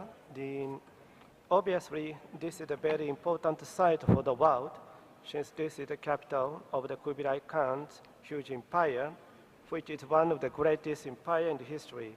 It has a unique character in many aspects. We also understand that protecting such a huge site, mainly grassland, as explained, is quite a challenging one, and protecting the site needs huge effort. However, we also sure that the Chinese government and the people in China has a wide range of knowledge on this point. So we strongly support the nomination of this very excellent site, and we'd like to congratulate the sitting party for all their efforts and this very excellent nomination. Thank you. Thank you, Japan. I see India. India, you have the floor. Thank you very much, Mr. Chairperson. India would like very much to congratulate China for this absolutely brilliant nomination, which represents the greatest interchange of perhaps redefining the world and its future. And many congratulations to the State Party and to ICOMOS for valorizing this most important site. Thank you, India.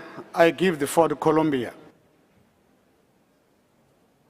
Gracias, señor presidente. Colombia respalda plenamente la inscripción de este bien en la lista de Patrimonio Mundial y felicita a la delegación y al pueblo chino.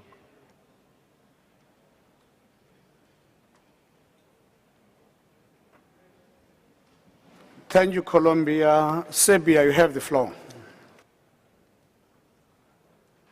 Thank you, Mr. Chairman. On behalf of Serbian delegation, I would like to strongly support inscription of this site and to congratulate China for excellent nomination. Thank you very much. Thank you, Serbia. I recognize Mali. Mali, you have the floor. Merci, Monsieur le Président. La délégation malienne saisit également cette occasion pour féliciter la Chine pour ce site exceptionnel. Je vous remercie.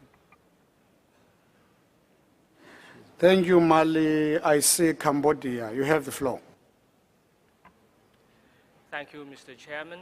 Cambodia wishes also like to align itself with the previous delegations in congratulating China for having its site be inscribed on the World Heritage List in view of the large area and that needs to be to have tremendous effort from the government of the Republic of China.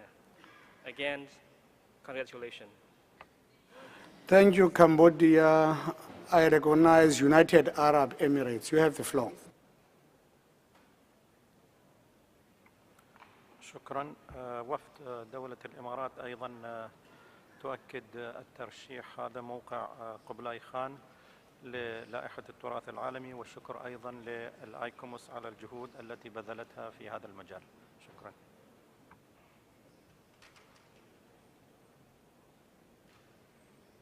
Algeria, take the floor. Merci, Madame la Présidente. Donc l'Algérie rejoint les autres membres donc, pour soutenir et appuyer l'inscription de ce site. Et félicitations pour la Chine pour ce travail et bravo pour l'ICOMOS. Merci. Thank you very much. If there are no more comments or objections, I now declare decision 36Com 8B.21 adopted.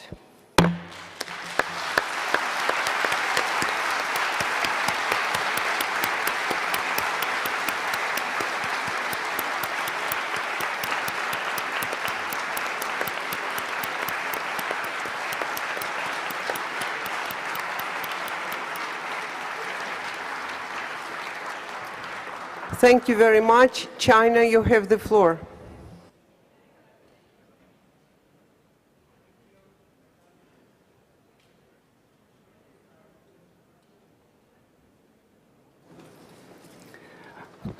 Thank you, Madam Chair.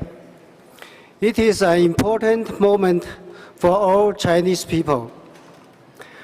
About 800 years ago, the great Yuan Empire rose in Xanadu at the southeastern edge of the Mongolia Plateau in northern China.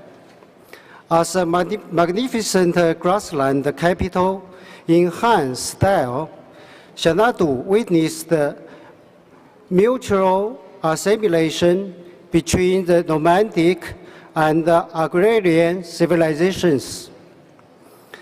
Then the splendor of Xanadu faded through the vicissitude of time and became a forgotten ruin lying under the dense grass between the Sandigu and the Longgang Hill. However, since late last century, driven by the spirit of the World Heritage Convention, the Chinese government took joint effort with local people to revive and better safeguard this legendary capital site that had long been asleep. Confronted with the dilemma between protection and construction, the stakeholders, with assistance from Chinese and international experts, solemnly chose protection over construction and returned the grazing land to grassland.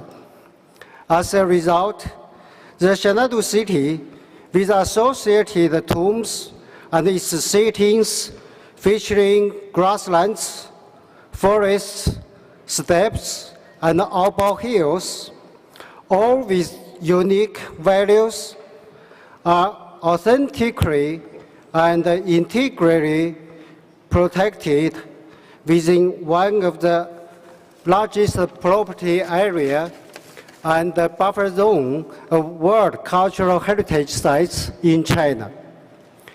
Today, in the beautiful city of St. Petersburg, we witness the inscription of the site of Xanadu on the World Heritage List. It is not only an achievement in the category balance of Chinese World Cultural Heritage, but also a contribution from China's diversified ethnic cultures to the cultural diversity of the world. At this moment, it is my great honor to express our sincere thanks to all of you, and we avail ourselves this opportunity to extend our warm welcome to everybody to go to China and enjoy its World Heritage Sites, especially the site of Xanadu, a dreamy garden on the fantastic grassland. Thank you again. Thank you very much.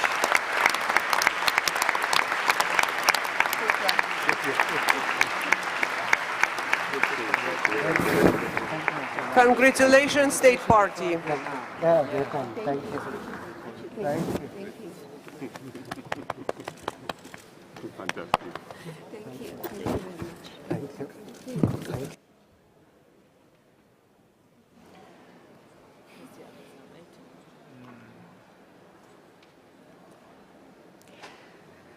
So now we move on to the new nomination, Bassari Country, Bassari Fula and Bedi Cultural Landscapes, Senegal. ICOMOS, floor is yours. Merci, Madame la Présidente. Pays Bassari, paysage culturel Bassari, Peul et Bédik, Sénégal. La recommandation est dans le document 8B, page 18 en français et 16 en anglais. Suivant. Diapositive suivante, s'il vous plaît. Les peuples Bassari, Peul et Bédik se sont installés dans la contrée peu accessible du Fouta Djallon à différentes époques historiques. Ces ressources naturelles diversifiées leur ont permis le développement de cultures spécifiques en symbiose harmonieuse avec leur environnement. En termes de biens culturels, il s'agit de 3 sites. Il s'agit également d'un paysage culturel suivant. Le bien est situé dans l'arrière-pays montagneux du Sénégal, à proximité immédiate de la frontière avec la Guinée. Suivant. Le pays Bassari est dans la partie nord du Fouta Djallon.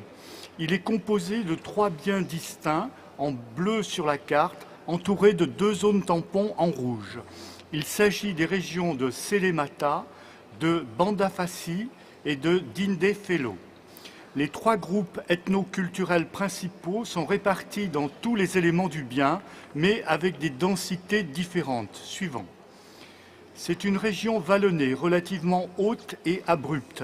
Elle comprend des falaises et des grottes naturelles qui ont offert un environnement propice à l'établissement de différents groupes culturels, à la recherche de sites défensifs et de refuges du XIe siècle au début du XXe. Suivant.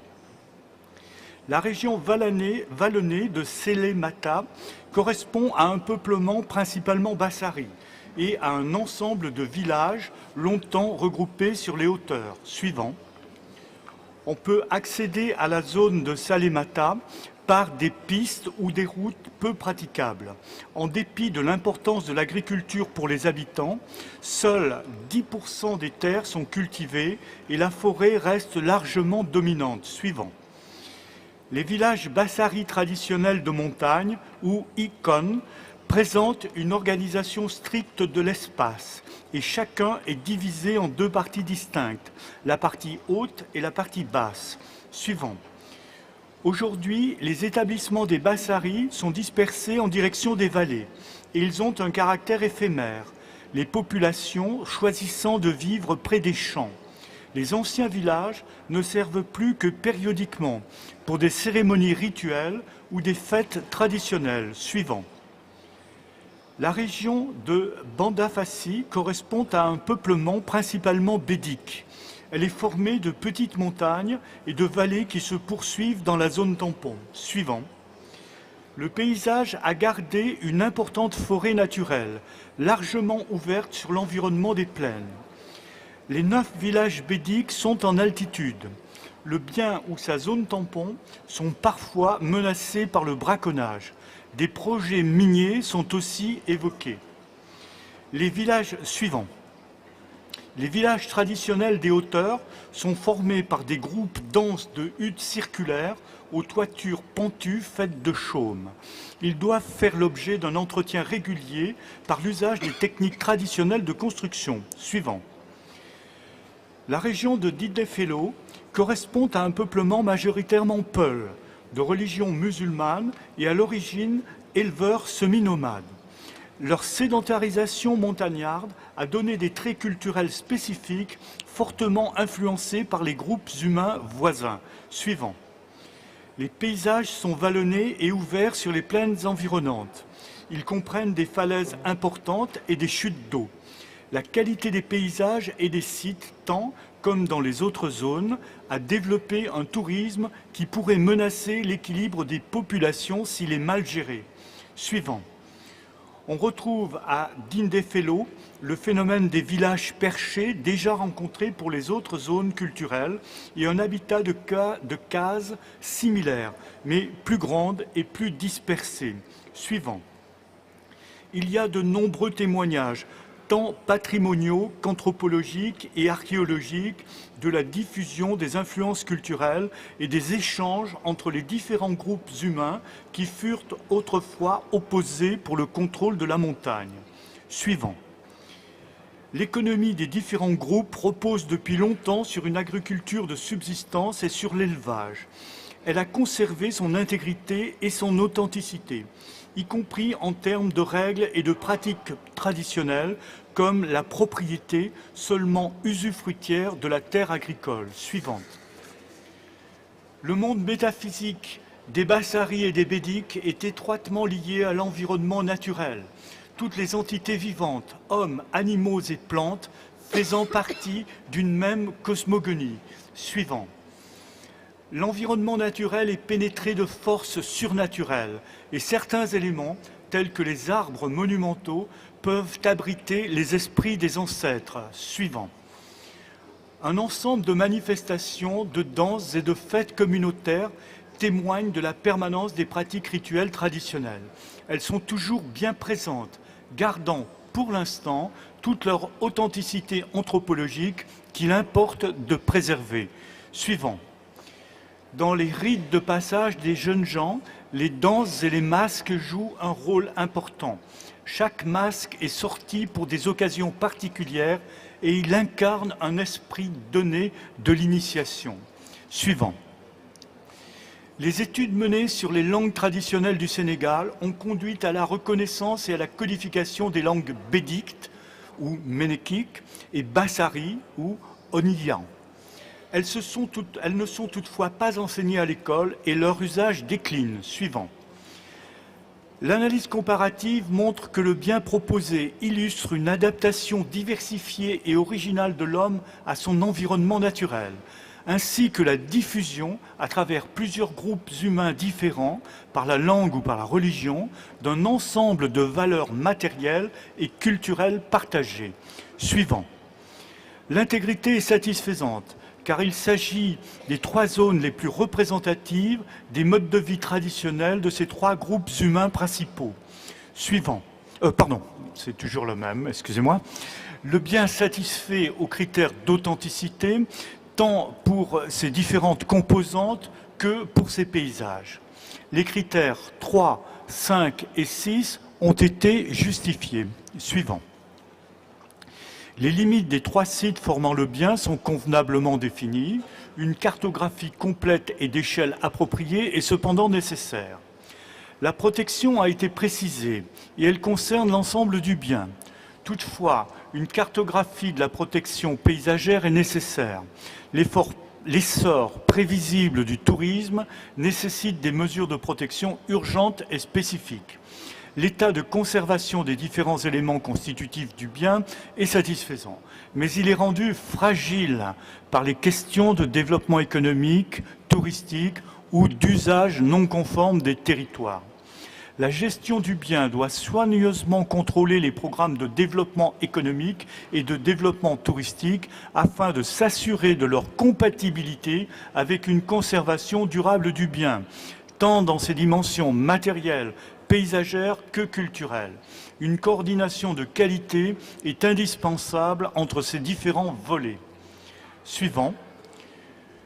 Pour l'ensemble de ces raisons, l'ICOMOS recommande de renvoyer l'examen du dossier afin de permettre à l'État partie de renforcer et de mettre en œuvre le plan de gestion, de prévenir les projets d'exploitation minière tant au sein du bien que dans ces zones tampons. Suivant. L'ICOMOS recommande en outre une série de points techniques à l'État partie que nous avons évoqués dans cette présentation ou en complément. Suivant. L'esprit en est de renforcer significativement les mesures individuelles répondant aux différentes menaces pesant sur le bien et de les intégrer au sein d'une politique cohérente et complète de la gestion du bien. Il s'agit en particulier de formaliser et de renforcer les structures de la gestion. Merci Madame la Présidente. Thank you very much. Floor is open. Who wants to take India? Japan, Mali, Ethiopia, Russian Federation, Serbia. Thank you. United Arab Emirates. I would like to have the whole, list of speakers in advance, please. France, Algeria, Cambodia.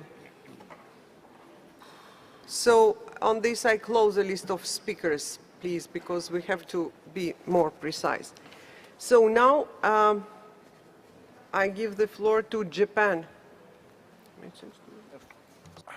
Thank you, Madam Chair. Carefully examining the evaluation report by ICOMOS, I understand that the condition of integrity, authenticity have been met. Criteria have also been justified. Comparative analysis justified. It also states that conservation of nominated property is adequate. However, there seems to be the need for enforcement and implementation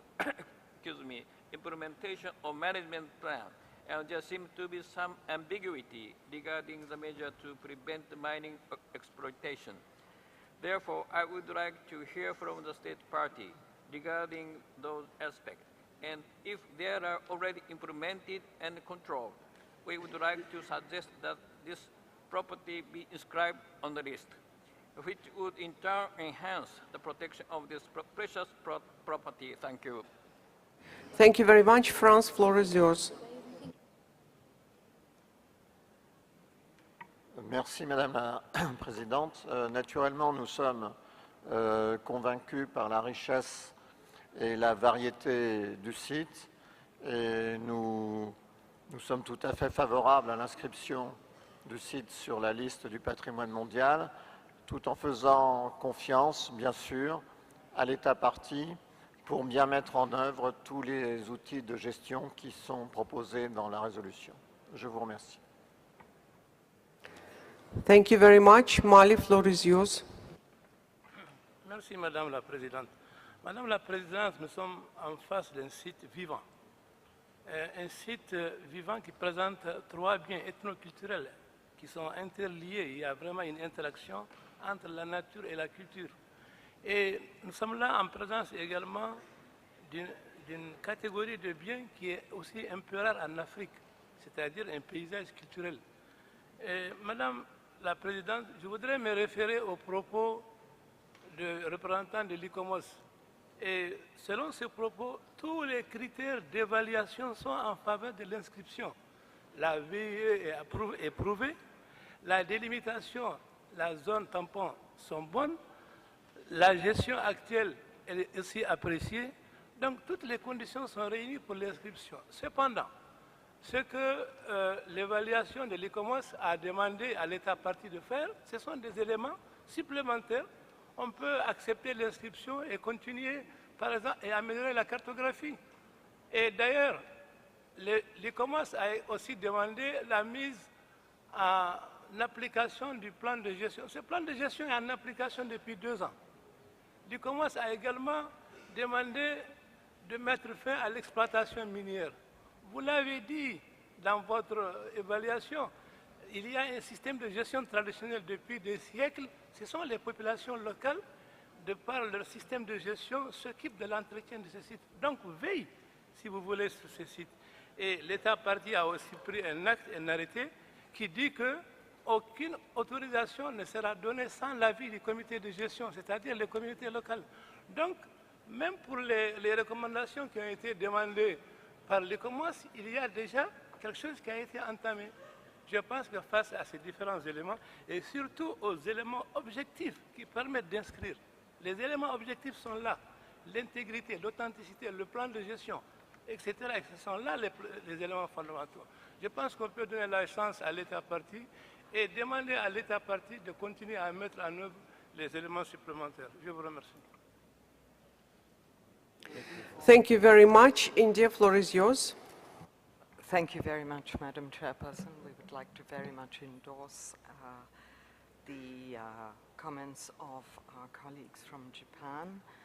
I think one of the things I would like to say is that in the issue of cultural landscape, where we're dealing with living cultures, no documentation is ever complete. It's an ongoing process. This is a lifestyle cycle. And I think we need to acknowledge that.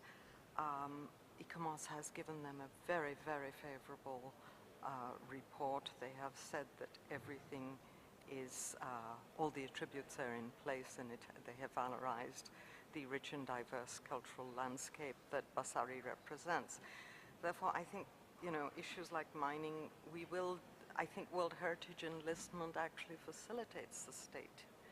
And I would urge that we consider that data management must be an ongoing process in cultural landscapes. There is no finite end to a living site. Thank you. Thank you very much. Dear colleagues, I have, like a chairperson, one dilemma. We have 15, maybe 20 minutes to the end. And here we have the Côte d'Ivoire minister who leaving this evening.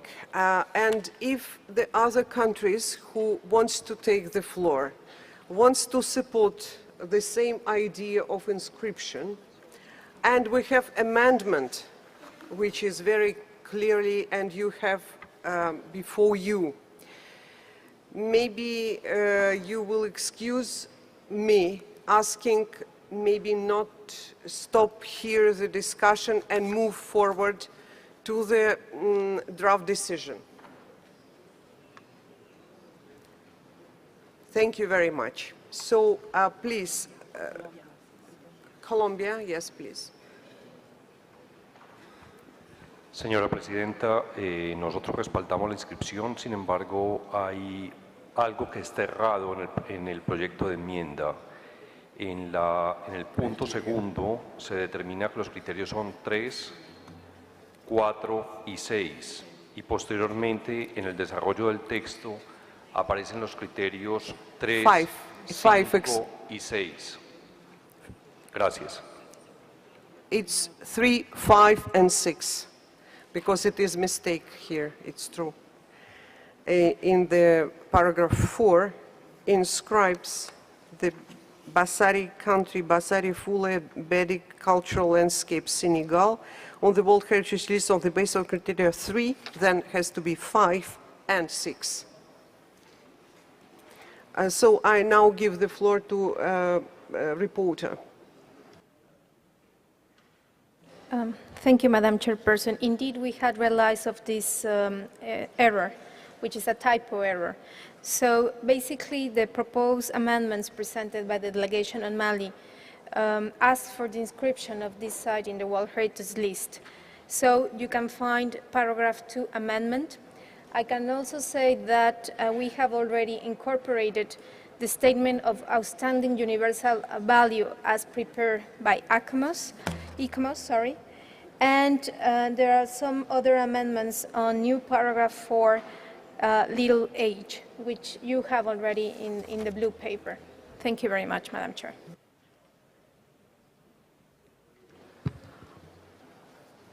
I propose to proceed the following way. Now we will go maybe like usual, paragraph by paragraph. So paragraph 1, it's no changes, we consider adopted. Now paragraph 2 inscribes the Bassari country, Bassari Fule and Bedic cultural landscape Senegal on the World Heritage List on the basis of criteria 3, 5 and 6. So, and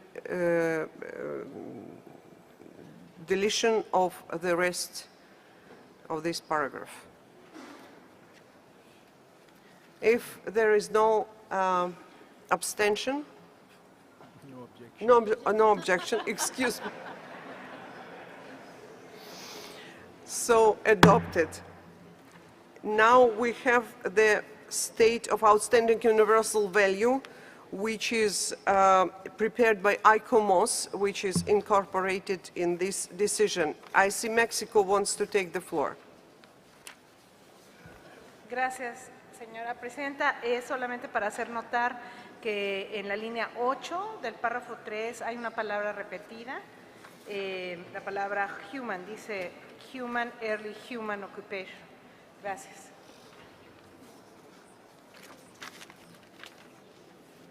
Thank you very much. So if it is no objection, we adopt paragraph 3. Adopted. Now we move on to the paragraph 4, which is before you. And here we have some amendment in paragraph H proposed by Mali. trying cultural banks so as to eradicate illicit trafficking of cultural items.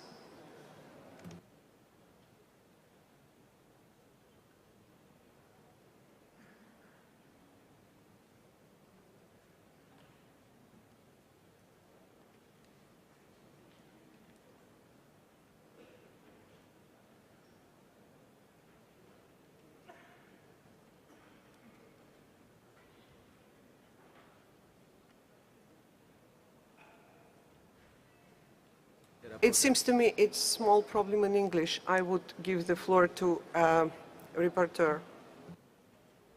Thank you, Madam Chair. Maybe we could say exploring the development of cultural banks, if that is okay with committee members.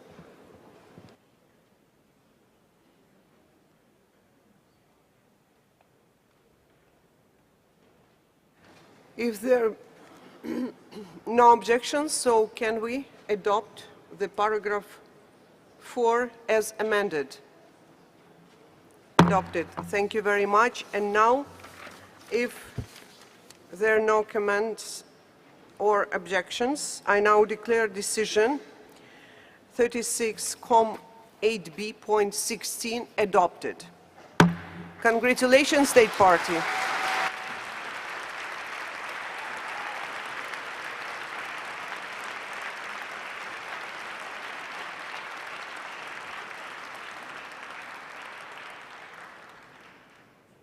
Senegal, you have the floor. Madame la Présidente, Mesdames et Messieurs les ministres, chers collègues, chers membres du comité, Mesdames et Messieurs, la délégation du Sénégal adresse ses remerciements à la Fédération de Russie de l'excellente organisation de notre réunion et de sa chaleureuse hospitalité. Je dis spasiba en russe à tous les acteurs, y compris notre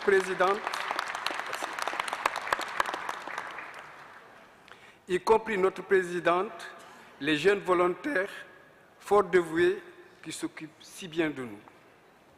Le Sénégal remercie également tous les membres du comité qui lui ont fait confiance en acceptant cette inscription du pays Bassari. Notre gratitude va également à l'ICOMOS et à l'UICN des travaux de qualité qu'ils ont effectués. Nous prenons cette inscription moins comme une gloire que comme un défi de sauvegarde et de gestion inclusive à relever. Nous ne saurions être fiers que dans la mesure où ces biens restent pérennes sur la liste du patrimoine sans jamais avoir à être classés sur la liste du patrimoine en péril. En tout état de cause, nous nous engageons de tenir en compte toutes les recommandations pertinentes du comité. Nous ne saurions terminer sans remercier, en l'occurrence, le Royaume d'Espagne pour son appui constant à travers le système des Nations Unies dans le cadre des OMD. Et je voudrais remercier également tous les pays qui nous ont aidés, de quelque nature que ce soit, pour que notre projet voie ce jour qu'il voit aujourd'hui. Je vous remercie.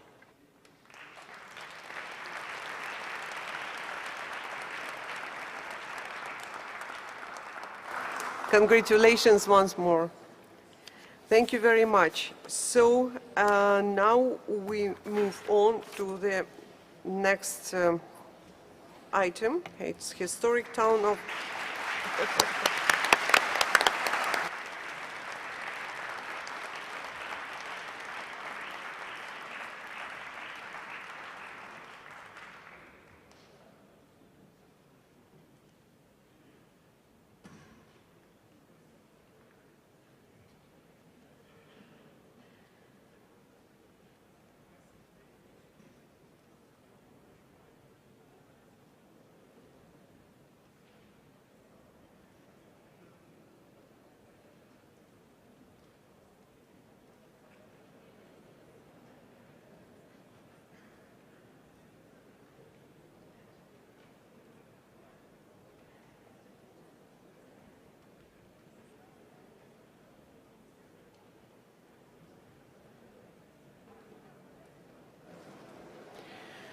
Now for examination, we have a historic town of Grand Bassam, Côte d'Ivoire.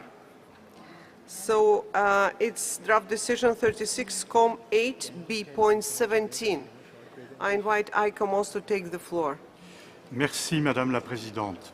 Ville historique de Grand Bassam, Côte d'Ivoire, document 8B AD, page 2 en français et en anglais. Une lettre d'erreur factuelle a également été prise en compte. Diapo suivante. Diapo suivante. Le comité a déjà examiné la proposition en 2009 et l'a renvoyée pour permettre à l'État partie de reconsidérer 7 points rappelés sur cette diapositive. En particulier, de revoir la définition du bien et d'étendre la zone tampon, de confirmer les mesures juridiques et les instances de la préservation du bien, de renforcer le plan de conservation, de confirmer les autorités responsables de la gestion du bien. Diapo suivante. La ville de Grand Bassam est un exemple de ville coloniale planifiée, construite à la fin du XIXe siècle et durant la première moitié du XXe. Ce fut la première capitale de la Côte d'Ivoire. Elle témoigne des relations complexes entre les Européens et les Africains, puis du mouvement en faveur de l'indépendance. En termes de catégorie de biens culturels, il s'agit d'un ensemble. Diapo suivante, ce n'est pas la même sur les 2 écrans, s'il vous plaît.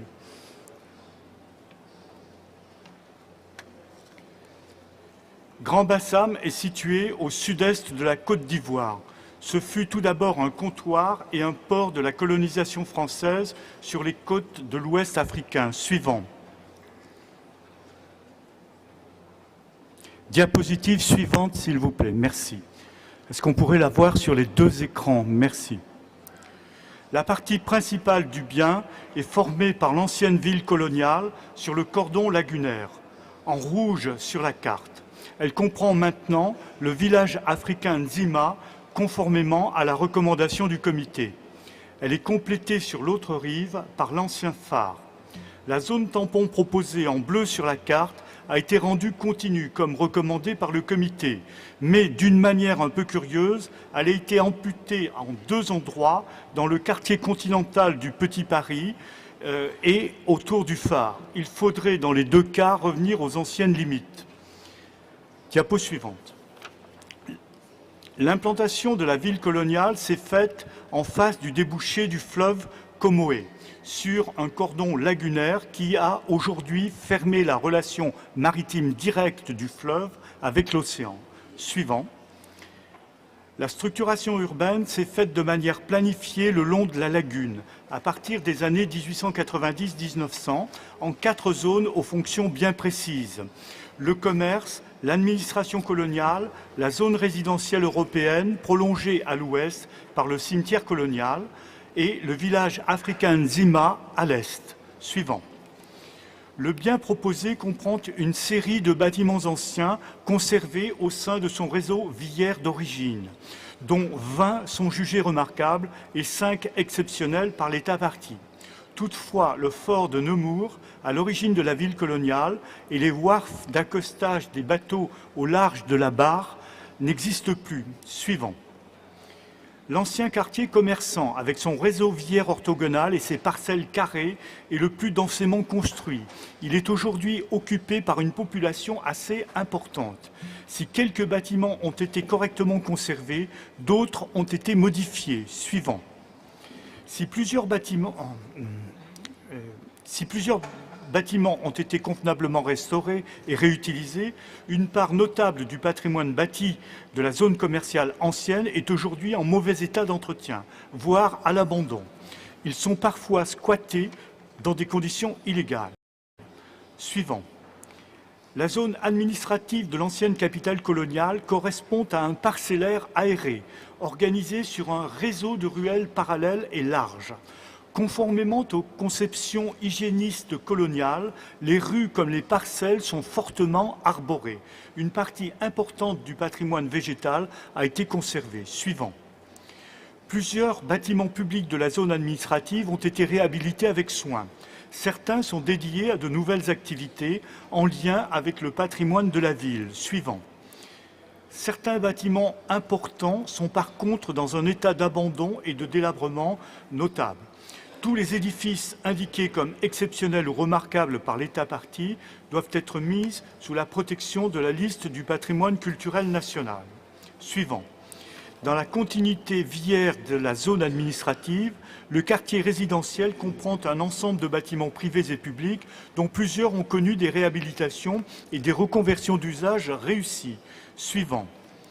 Une architecture type des bâtiments tant privés que publics se dégage à Grand-Bassam. Il s'agit notamment des éléments d'adaptation au climat par des galeries d'étages ou surélevées disposant de persiennes, ce qui crée de l'ombre et favorise l'aération. Suivant. Le village africain Nzima, d'une dizaine d'hectares, est associé à l'histoire de la ville, depuis ses origines et à sa planification urbaine. Il comprend une organisation villère et un habitat traditionnel globalement assez bien conservé. Suivant. Il illustre des rapports sociaux, économiques et coloniaux entre les Européens et les Africains. Il montre aussi la persistance des symboles et des coutumes propres au Nzima, comme la place de l'Abissa où se déroulaient les cérémonies traditionnelles, le vestige du bois sacré et les monuments en hommage aux danses traditionnelles. Suivant. L'intégrité du tissu urbain et de son environnement est plutôt bonne. Toutefois, l'intégrité architecturale est menacée en de nombreux cas par l'abandon ou l'absence d'entretien. L'intégrité du paysage urbain est menacée par la pression foncière liée au tourisme des plages. L'authenticité d'ensemble du bien est cependant acceptable. Elle reste fragile par le nombre de bâtiments mal restaurés ou abandonnés ou au réemploi mal contrôlé. Bien que succincte, l'analyse comparative a été améliorée. Les critères 3 et 4 ont été justifiés et la valeur universelle exceptionnelle démontrée. Suivant. Les limites du bien sont à préciser en fonction des limites cadastrales au niveau du phare et de la zone ouest du bien principal. La zone tampon a été étendue et reliée, mais nous avons vu que des parties avaient été éliminées. Elles doivent revenir.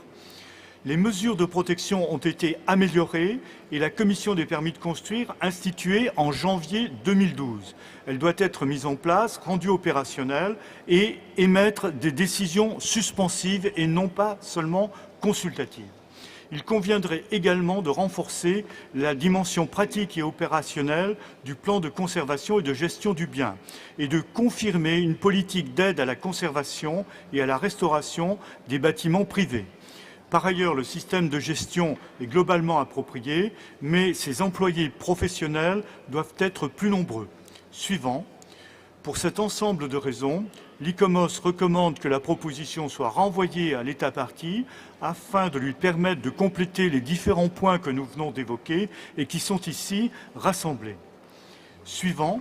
En outre, l'ICOMOS propose diverses recommandations à caractère technique pour l'État partie. Je vous remercie, Madame la Présidente. Thank you very much. Dear colleagues, floor is open. South Africa, floor is yours. Thank you, Madam Chair. Madam Chair, South African delegation notes the valuable comments raised by the advisory body. However, Chair, we want to flag few things concerning the site because we feel that the committee should be realistic about what we see in this nomination and what are the concerns. This is a city with people going on about their lives, daily lives, in a normal way.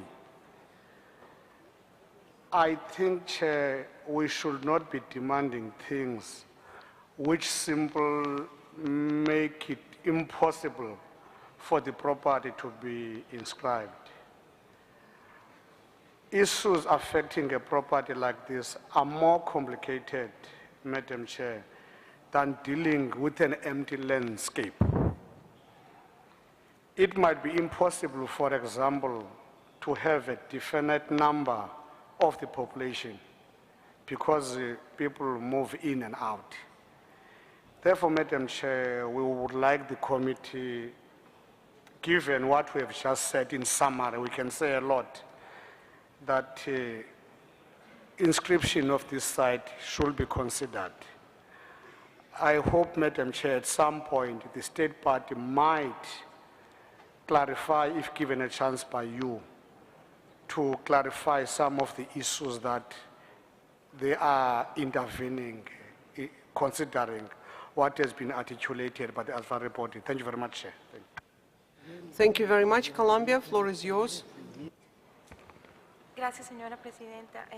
Bueno, primero quiero felicitar al Estado parte por su expediente, siendo esta la primera nominación cultural que tienen, es de gran importancia.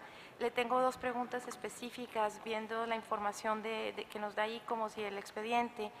Le piden que en la integridad la toman como aceptable, pero anima al Estado parte a restaurar los edificios.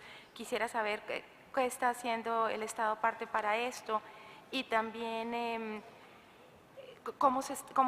si tiene los medios financieros y los medios para la conservación de la villa histórica. Gracias. Thank you very much. Mali, floor is yours. Je vous remercie, Madame la Présidente. Selon la documentation fournie par les organisations consultatives et l'État parti, dont nous saluons d'ailleurs la qualité pour les deux côtés, la ville historique de Grand Bassam, Côte d'Ivoire, satisfait aux critères 3, 4 et remplit les critères d'intégrité et d'authenticité. Ce qui suppose que la valeur universelle exceptionnelle du bien est justifiée. De notre avis donc, il ressort de la liste des tâches à exécuter par l'État parti que depuis 2009, la plupart de ces tâches sont exécutées avec une certaine satisfaction. Et il ressort aussi, dans les informations fournies par l'État parti, que Grand Bassam fait l'objet d'une chaîne de mobilisation d'acteurs étatiques, communautaires et privés, et ce qui suppose qu'il y a une mobilisation autour de ce bien et pour le même esprit. On a salué également la réutilisation adaptative réussie de certains bâtiments.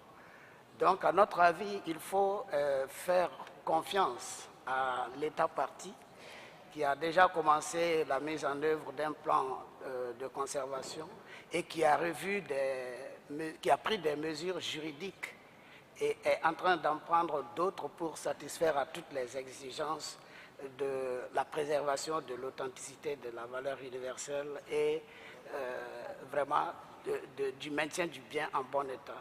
Pour toutes ces raisons, nous sommes en faveur de l'inscription de la ville historique de Grand Bassam. Je vous remercie.